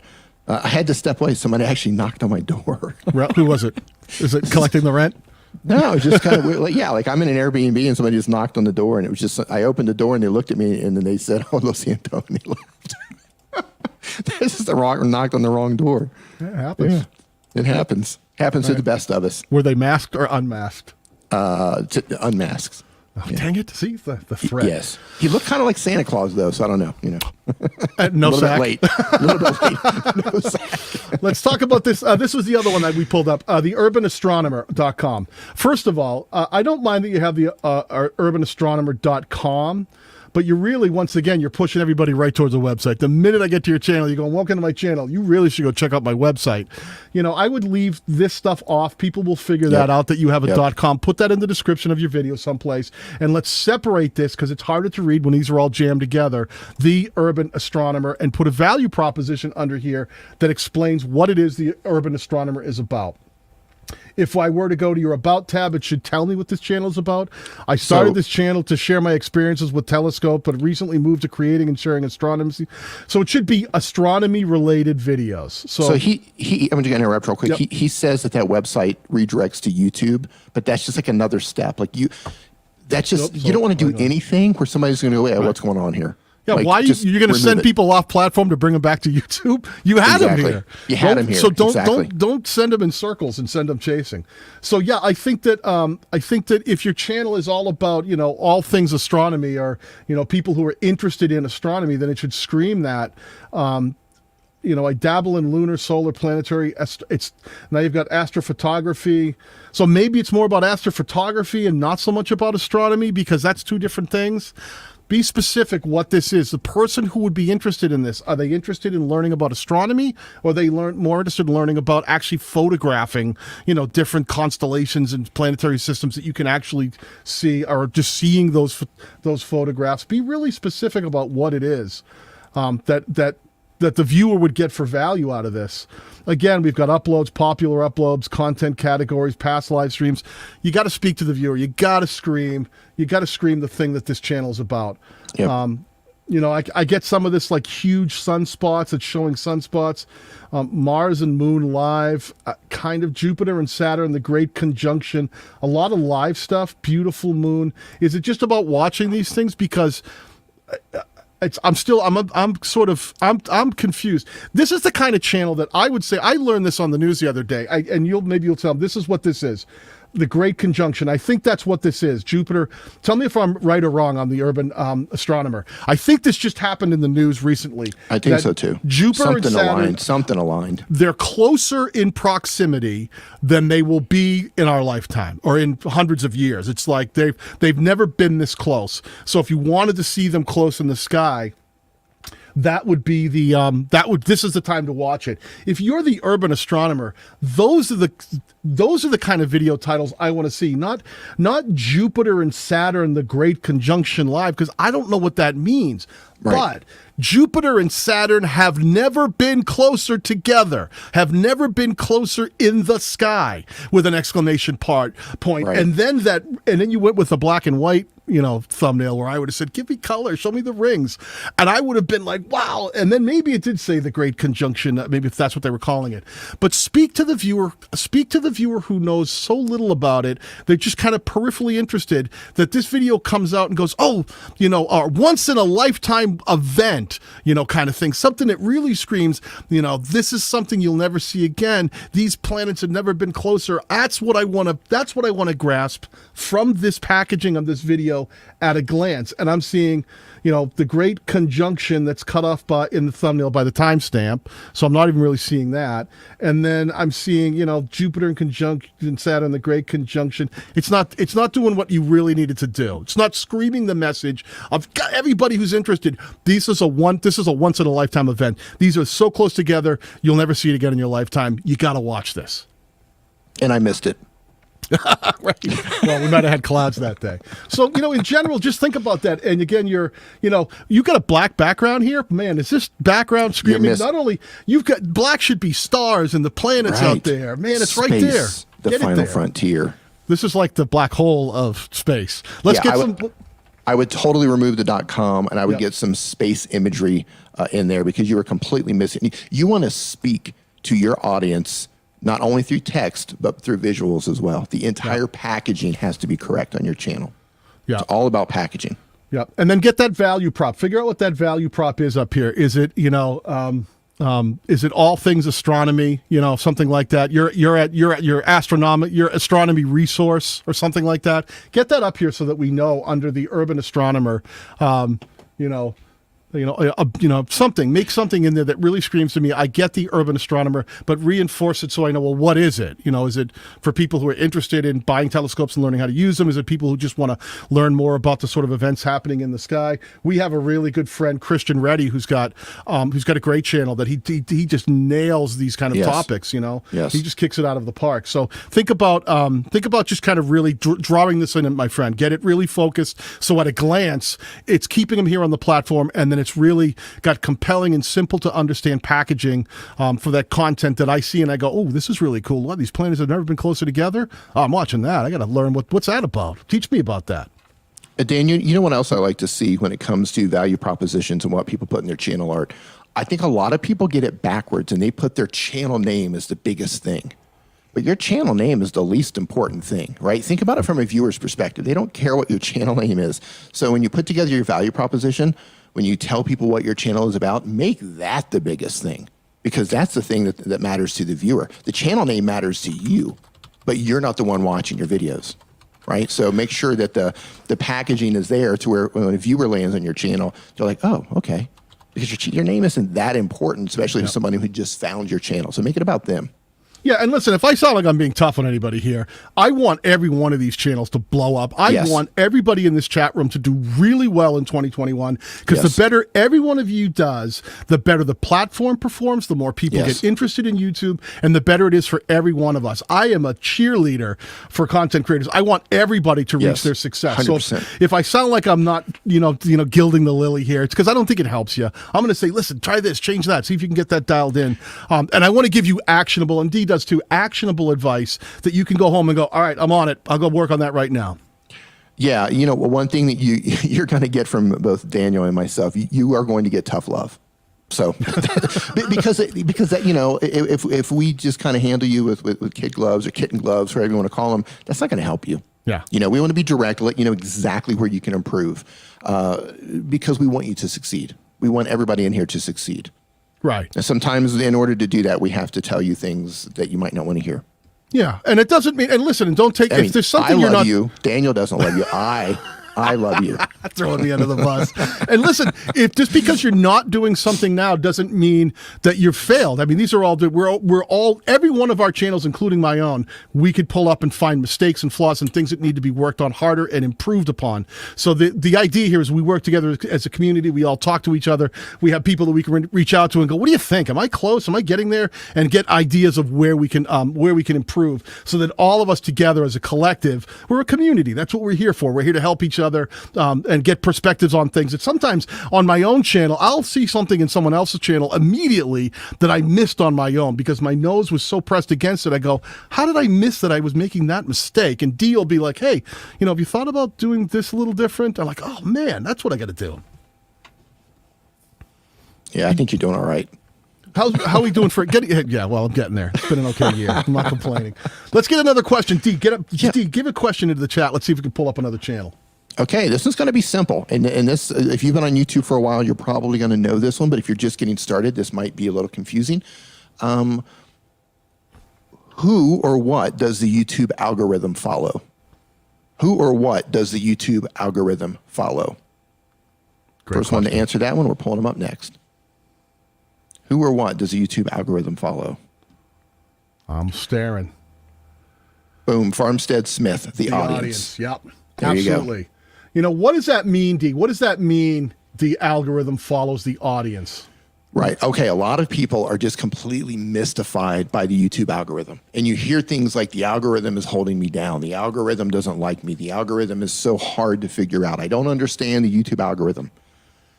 We're going to simplify the YouTube algorithm for you. YouTube wants people, and I mentioned this earlier, right? YouTube wants people to click on your thumbnails, and they want people to watch your videos, and if possible, watch another piece of content, okay? Bring people to the platform, get them to watch content, and then get them to watch another piece of content. The more you do that, the more you please the algorithm. And then that's how that works. It's so simple. Get people to watch your videos. Bring them onto the platform, get them to watch your videos. If you can get them to watch another piece of content of yours, that's even better. And that tells YouTube that people like your content. And then the algorithm then shows content to the viewer because it's constantly trying to predict what that person wants to watch next. So when YouTube has all this positive data on your channel, on your content, and it can match it up with someone who's looking for your particular content based on their browser history, right? In a nutshell, and in addition to all of that, and I know I'm complicating this even harder than it should be, YouTube's algorithm is predicting what people are going to watch next. Okay, so your end as a creator, bring them onto the platform, get them to watch as long as possible. get them to watch another piece of content while the algorithm is trying to predict what someone wants to watch next. Yep. So as YouTube collects that data on your channel, it can match that up with someone who's looking for your particular type of content.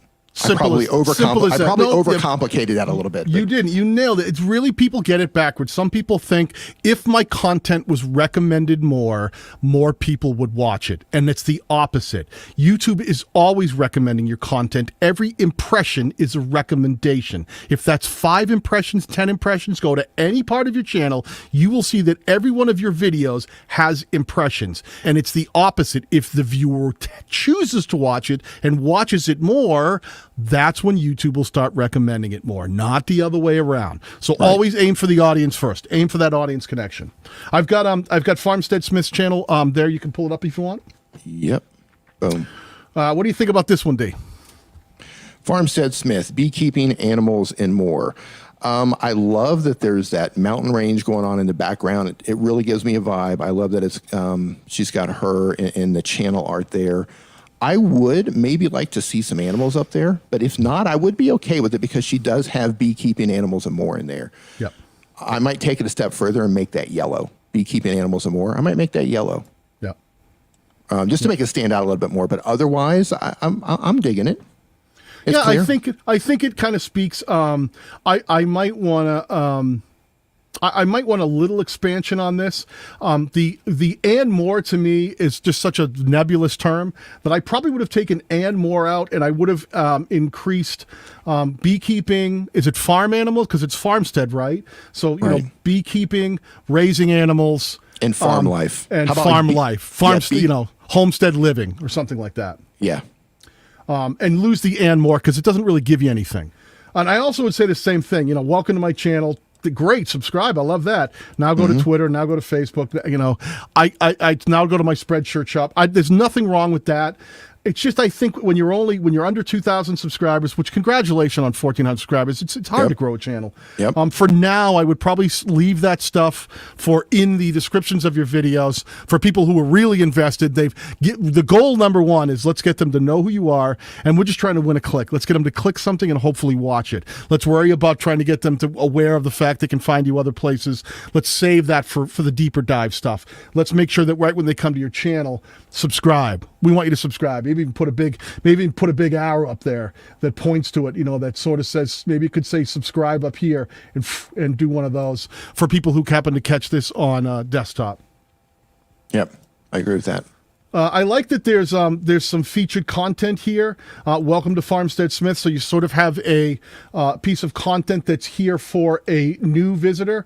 Let me do this. I'm going to subscribe, and then I'm going to resurface this page again. Let me just bring it back around. And you also have a piece of content for me. Everyone should know this.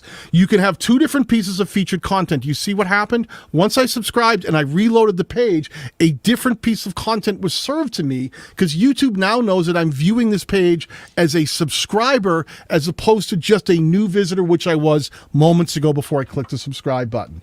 So that was great that you had that intro for a new viewer and you put something different for me coming back.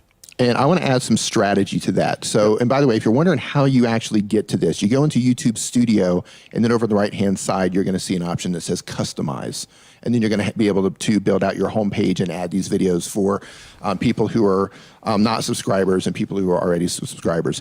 Now, the video that you put here, this is prime real estate. So you need to be intentional about what you put here. So let's say your channel goal is, say you're new, and you're, okay, I'm trying to reach monetization. I need 4,000 hours of watch time. I need 1,000 subscribers.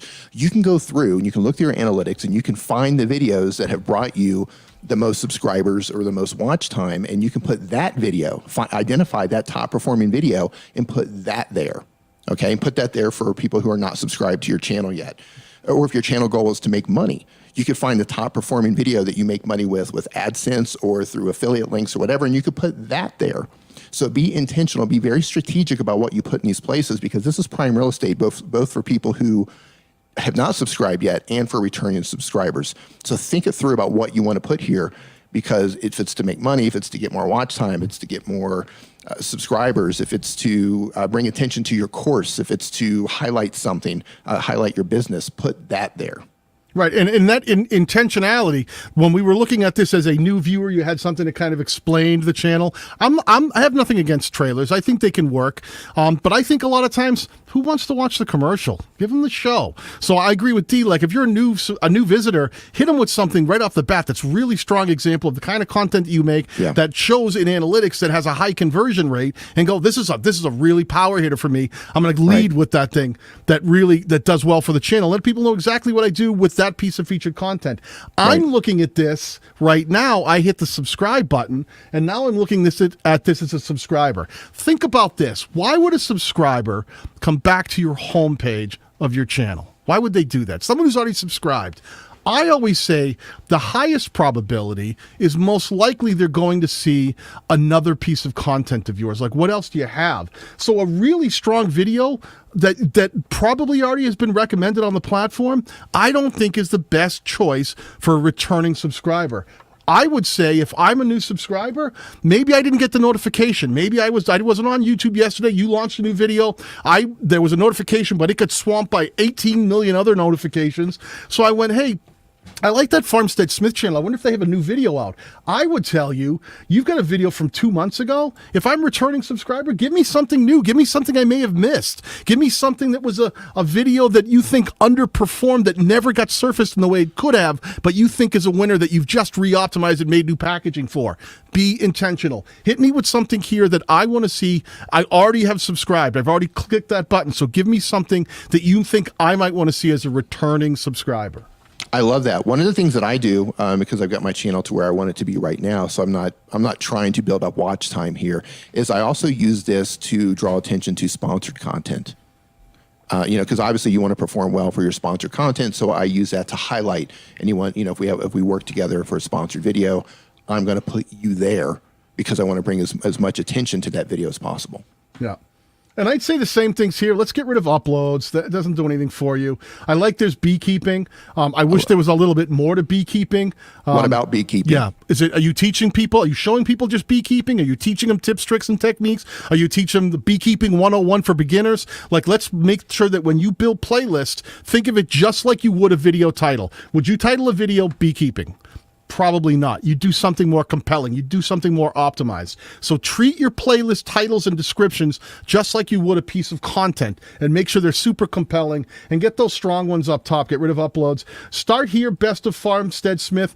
I don't dislike that, but with under 2,000 subscribers, which again, congratulations, that's a feat nowadays. Yes, to get any. absolutely. I would say, are you big enough to start talking about the best of, or would you rather say something like, our favorite farmstead moments, or the craziest things our animals have ever done, or things like that, like put that strong thing up top so that it really screams to someone who doesn't know Farmstead Smith and goes, well, why would I want to watch the best of? I don't even know who you are yet. But also would play to people in a general sense that may find that playlist on their homepage because they did watch 2 of your videos the other day. Maybe they didn't know, they have it in their recent watch history. YouTube decides to surface an entire playlist. Let's get them one that's like beekeeping for beginners, or like craziest things our animals have done, or things like that really scream to the viewer of, who'd be interested in the farmsteading aspect of this channel. Killer thumbnails over here. That bee one grabbed my eye right away. Yep. This is a perfect example of why you don't always need to have text in thumbnails. If you're talking about a friendly honeybee in slow motion, man, I didn't even read the title. I saw that bee and that grabbed my eye in a second. Yep. Yeah, her thumbnails are good. Yeah, really strong. I love it. I love what you're doing here. Just think about that, and then figure out whichever playlists are performing really well for you. You can go right into your analytics and find that. Move those playlists to the top, because again, this is your storefront. When people come to your channel, hit them with your strongest stuff, the stuff that's going to draw them in, so that you get your strongest playlist right up top, and they go, oh, that's really cool, and makes them want to scroll down and see the other ones that maybe are that haven't performed quite as well, but they're deeper dives into your channel. Solid advice. Very solid. You know, one thing that I've been pushing her on is, you know, anyone who's doing homesteading, they have a farm, people will fall in love with your animals. And I know it's difficult for those who own a farm, and she's explained it to me that, you know, the animals usually have to die and that sort of thing. But still, you know, I would think in terms of merch, you know, and your animals, I would make an entire playlist introducing each animal, talking about your animals and talking about the personalities of those animals. People will latch on to that sort of thing. Yep. People absolutely love getting connected at a deeper level. So I would think about that if you have some sort of a farm-based channel. Yeah. You know, there was I think I actually was. Is she in your channel memberships group? She is. Correct? Because I think I remember one of the cool things was she streaming. Did she have a live stream of farm animals like goats or something? No, that's Simon Farms. Simon Says Farms. That was a cool. And people love that. People will hang out. He's got multiple 24-hour live streams, and people hang out just to watch the goats. Like they know the names of the goats, they know when they're pregnant, they know everything about the animals. And because of that, they've built a huge community. And they've used that community. Now they sell, like they use their goat milk and they sell their own homemade soap, and it sells out as fast as they make it. That's crazy. You know, they take the, you know, they shear the goats and they make their own blankets and pillows, and, you know, they've turned it into a money-making machine. And it's just fantastic how they've done it. And be careful on the other side of this too, because you really are a farmsteading channel. You know, your highest performing video is a cat video, right? So be really careful when we talk about, remember how Dee talked about before, he was able to get a lot of conversion and views from showing how to do dark mode on you know, like on Instagram or on Facebook or Twitter, whatever. Be careful with this, because cat lovers are their own distinct thing who may not necessarily be in love with farmsteading or animals or beekeeping or that whole farmsteading life. So every time this video does well and gets pushed out, YouTube goes, great, let's put people love this, let's send them now the one about the bees. And the people are like, I'm a cat lady, I don't care about bees. And they don't click that other bee video. And YouTube doesn't have a good way of measuring whether videos are quality or not. They just know either people click or they don't. So really try to keep your messaging clear and true to your value proposition so that it really sticks to that farmsteading thing. I'm glad you said that, because this is tempting for everybody at all channel sizes. You know, we want the views, we want the engagement, we want the subscribe, we want all of this stuff, right? And it's easy, especially if you have some success like this, like, oh, I did this cat video and it's doing really well, and it's tempting to make another cat video. And, you know, sometimes people will tell you, and I've told people myself, when you have a video that does well, double down on that, make another video like that, make a third video like that. However, this might not necessarily be in alignment with your channel. I mean, maybe it is. Maybe you've got a whole bunch of cats that are running around the farm. Maybe it does. Maybe it is in alignment. But you got to be careful with this. Be very careful. Because not all views and subscribers are good views and subscribers, and it's easy to fall into that trap. So you got to be careful. Right, and we're looking at the most popular, and in the most popular, this is where you can be trapped. Be really careful here. Like Dee just said, 52,000 views on a cat video, and you went, oh, look, I found something on my channel that connects. I'm going to make a shorts about a cat purring that got 31,000 views. You're continuing to double down on cat lovers, right? And what you may have wanted to do is gone, man, this should have been goats on our farm. This should have been bees, because those are the things. We're not a cat channel. We're a farmsteading channel. Now, I don't know because I can't pull this up and watch it. Right. I can't. You may take this with a grain of salt. But if this doesn't specifically scream to the value proposition on your channel of beekeeping and farm animals, you know, maybe it is. Maybe this is really like barn cats, and it really screams to barn cats, and it really tells the story of barn cats in your farmsteading life. Then I understand. There's a whole play. Like if you have barn cats, that's a whole playlist. Yeah. So she says, I have not lost the subs from them, and you probably won't. I haven't lost the subs from my dark mode videos, but they're just not active on my channel. Now, like Dan and I both said, if these cats are part of your farm, then it makes sense. But you just have to be. You're on that thin line where it could go either way. So if they are part of your farm and it's their regular occurrence in your videos, okay, that might work. But you got to be careful. And it's not about losing subs. You're not going to look and go, oh, I haven't lost subs. It's the thing that YouTube doesn't report. The fact that someone who watched the new toy cat video and then was served the bee video because YouTube went, all right, this person liked this new toy cat video from Farmstead Smith. Let's hit him with another Farmstead Smith, but it's donkeys or bees. And the other person who just loved the new toy one went, I don't care about donkeys and bees. I care about cats. I'm a cat lover. I'm not a farm lover. I'm a cat lover. I have, this is a cat lover video.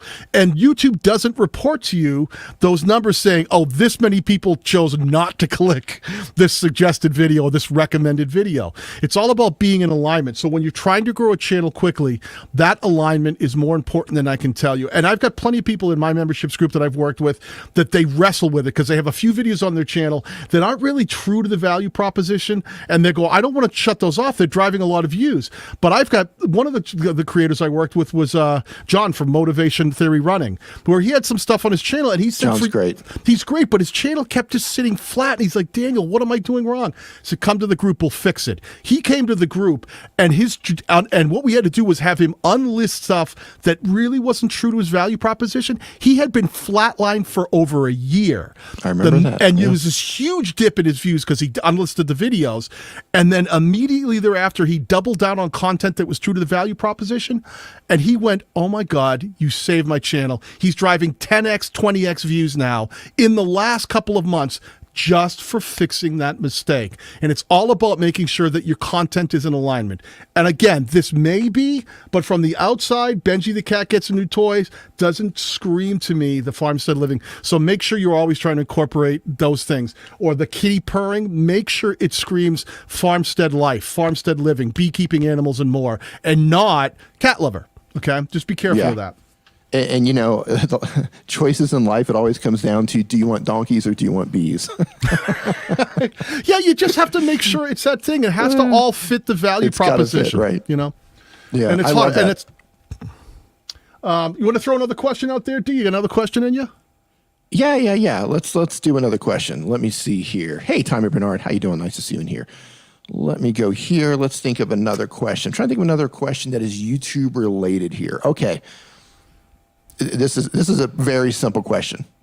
Let's be clear. First person to answer this question correctly will pull up your channel. Okay. Which do you think is more important, your title or your tags? Your title or your tags? Which one is more important? It's a good question. Waiting for the right one to come in. Looks like Deo has it. Title. Boom. Boom. Deo, you're up. Deo. Deo. There we go. You got him? Okay, there it is. This is your channel. I think this looks like Deo. So we immediately see that it's a picture of you, and it says scamming the scams. Deo scamming the scams. Voice acting, scam baiting, educational parodies, commentary. He's all over the place. It's all. I don't know what the scam is. Do you know what the scam is? Just by quickly. No. I mean, I like the idea if you're scamming scammers, but then what you have over on the right about voice acting, educational parodies, like, I don't know what the channel is about when you add that other stuff. You could say scamming the scammers and then drop all that other stuff where you're just trying to scam bait scammers. But I'm unsure what's going on with your channel. Yeah, and I'll give you this much. At least this other stuff is out of the mobile view. I got the. It's not in. Let me change color. I got the wrong color here. It's out of the. It's out of the mobile view, like Dee said. So it's not hitting you there. But I don't really understand it. I think scamming the scammers would have made more sense. Is it like someone tries to call you on the phone, or someone tries to send you emails, and you're baiting them? Tell me in the chat if that's what this is, and you're kind of like turning the tables on them. Maybe. I'm not sure. I just don't quite understand the value prop. Let's look at the. First of all, we're right on the homepage, and let's talk about all the things we said before. I'm not seeing any featured content up here. We start right off the bat with popular uploads. I know some people go, but that's so my newest videos will be surfaced on my channel. If you want to show your newest videos, then what you ought to do is make sure for returning subscribers, put your newest video as a featured piece of content, and they'll always find your newest video. Uploads. Okay, some clarity uploads. here. Yeah, some clarity. He says, I bait the scammers using voices. Oh, so is this kind of like what was the puppet show? The Muppets? No, what was the one where they did Crank Yankers? Was it kind of like Crank Yankers? Is it like a kind of a take on Crank Yankers? If that's the case, then they because Crank Yankers used to just do that. It was Jim Norton. I can't remember the guys who did it. And then they turned it into a puppet show. But it was originally they would just get these telemarketing calls and they'd turn the tables and mess with them. If it's like that, then I guess that kind of makes sense. But if it's like telemarketers, did he say specifically telemarketers? I don't know.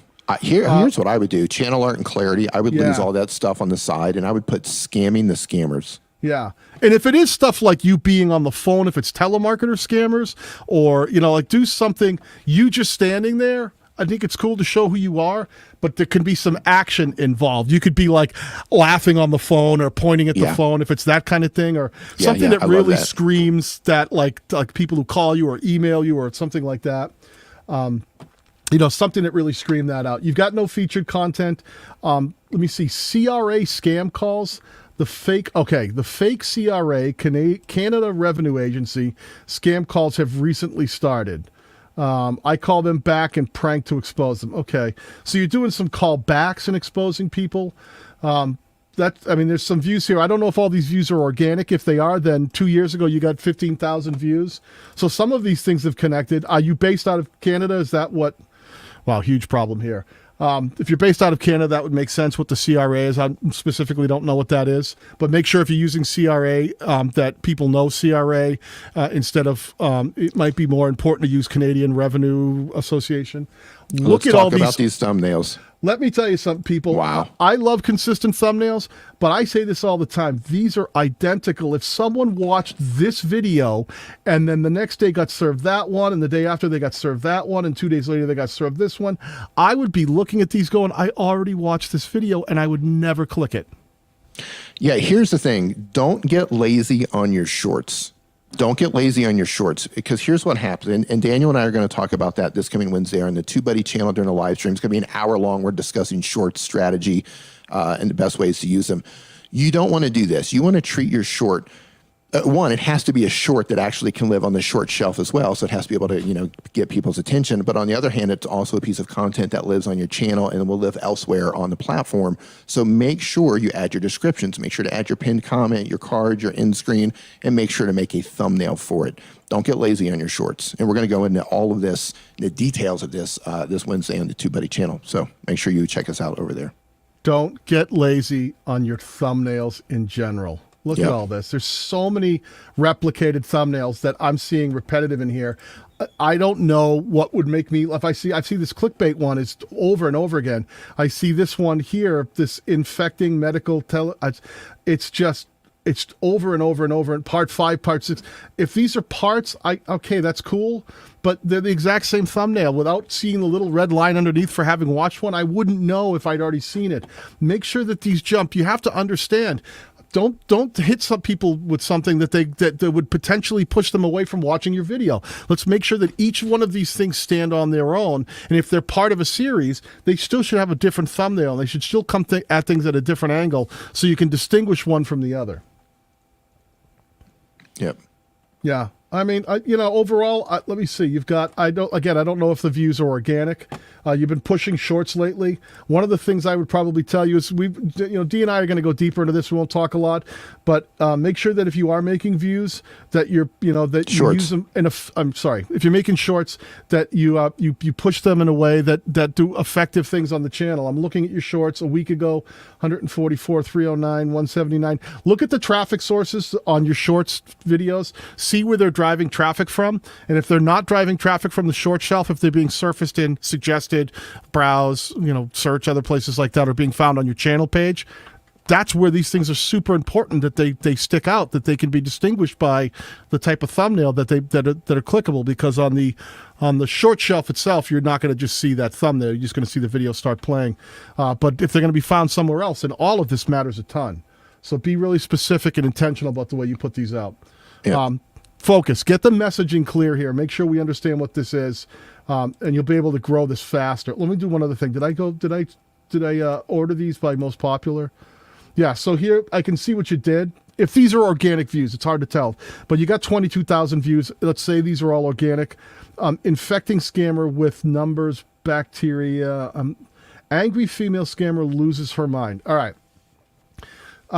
The title I kind of like. Angry female scammer loses her mind. I like that. That would grab me. But the thumbnail here doesn't scream angry female scammer loses her mind. Do you want to know what that thumbnail says to me? It says computer generated voice. Yeah. Yeah. I wouldn't click on that. I would tell you right now, if this is your highest performing video and it's still driving views, do a thumbnail test and do something. Take all of this text out of there and go, I want to get an image that screams an angry female scammer losing her mind. And maybe that's a woman pulling her hair out and screaming or whatever that is, that just totally encapsulates that image of a lady who's a scammer losing her mind because you've turned the tables. So really get that, get that what's that telemarketer scammer look woman and get an image. Go get a stock image, someplace licensed one of a woman that looks like an office woman like losing her mind on the phone. And then put that in there. She could be holding the phone and looking angry, and you could put like red beams shooting out of her eyes or flames behind her. You know what I mean? Like you really need to take your thumbnails to that next level because you've got to win the click. If you don't win the click, they're not watching your video. So take the time, put in that extra effort on the thumbnails. Look, if you're lazy in your thumbnails, you're just not going to get the views. It's not going to happen because you're not going to get views because you don't get clicks. Messaging is so important. Make sure whatever the title is of the video, the target and the thumbnail, all of that works together for a very distinct thing. Don't take a bag of Doritos and wrap it in a Lay's potato chip wrapper. If it's Doritos, make sure the wrapper says Doritos. If it's nacho cheese Doritos, make sure it's a nacho cheese Doritos wrapper. So when you're doing the angry female scammer loses her mind, make sure you wrap that with an angry female scammer losing her mind so it's easy for the viewer to understand what it is and make it more compelling for them to want to click when it comes across their feed, however that comes in, whether it's browse recommended, suggested, or if they found it in search. Fantastic. Okay, I want to thank everybody for hanging out with us today. Yeah, this has been great. Now, naturally, we couldn't get to everybody, but here's what we're going to do. If you have a question that we didn't get to, leave it in a comment when this video posts as a replay. We will be coming back periodically and we'll be answering questions as a comment underneath this video for the replay. So we got to as many of them as we can. Thank you so much for hanging out with us today. If you learned something, give this a thumbs up. Give this a thumbs up. If you learned something, make sure to hang out in the StreamYard town hall and let them know that you enjoyed the YouTube channel reviews. So maybe they'll have us back to do it again. That would be great. That would be great. Daniel, yeah, awesome, man. This was the first time I've done a channel review with you. I love how you approach this. Thank you. And you as well, man. I've always been a fan of the way your takes on these things. So this has been a lot of fun. So hopefully we'll get to do this again. I hope everyone out there had a great holidays so far. Yes. More to come. New Year's on the way. I hope all of you guys are getting a little time off, a little relaxation, a little time with, with the family that you can spend time with in this crazy COVID crisis world we live in. But this has been a lot of fun. And I hope it's been a decent holiday season for you. And I hope all of you really get focused and really think about crushing it on 2021, dialing these channels in, really make it easy for the viewer to understand, getting laser focused on the kind of content you want to make and the kinds of audience that members, the target audience that you're trying to reach, that one specific type of viewer, and making sure that your content connects with them effectively so that your channel can really start gaining momentum into the new year. I love that. And if you are not live streaming yet, obviously this is on the StreamYard channel. We do have a link to StreamYard down in the description below. You can live stream for free with StreamYard. You can check it out for free. StreamYard gives you up to 20 hours per month for free. It's browser-based. It's the easiest way to get up and live streaming. I've got video tutorials over on my channel how to do it with a phone. Of course, here on the StreamYard channel, they have tutorials showing you how to do it with your desktop computer or laptop as well. So thank you so much, Daniel. Thank you so much. And hopefully they'll bring us back to do another one of these. If you guys share this enough, if you give us enough thumbs up, if you leave enough comments for us, maybe, just maybe, they'll bring us back so we can help more of you guys and look at your channels next time. Daniel? Awesome. I couldn't have said it better. Everybody have a great holiday season, and we'll see you guys soon.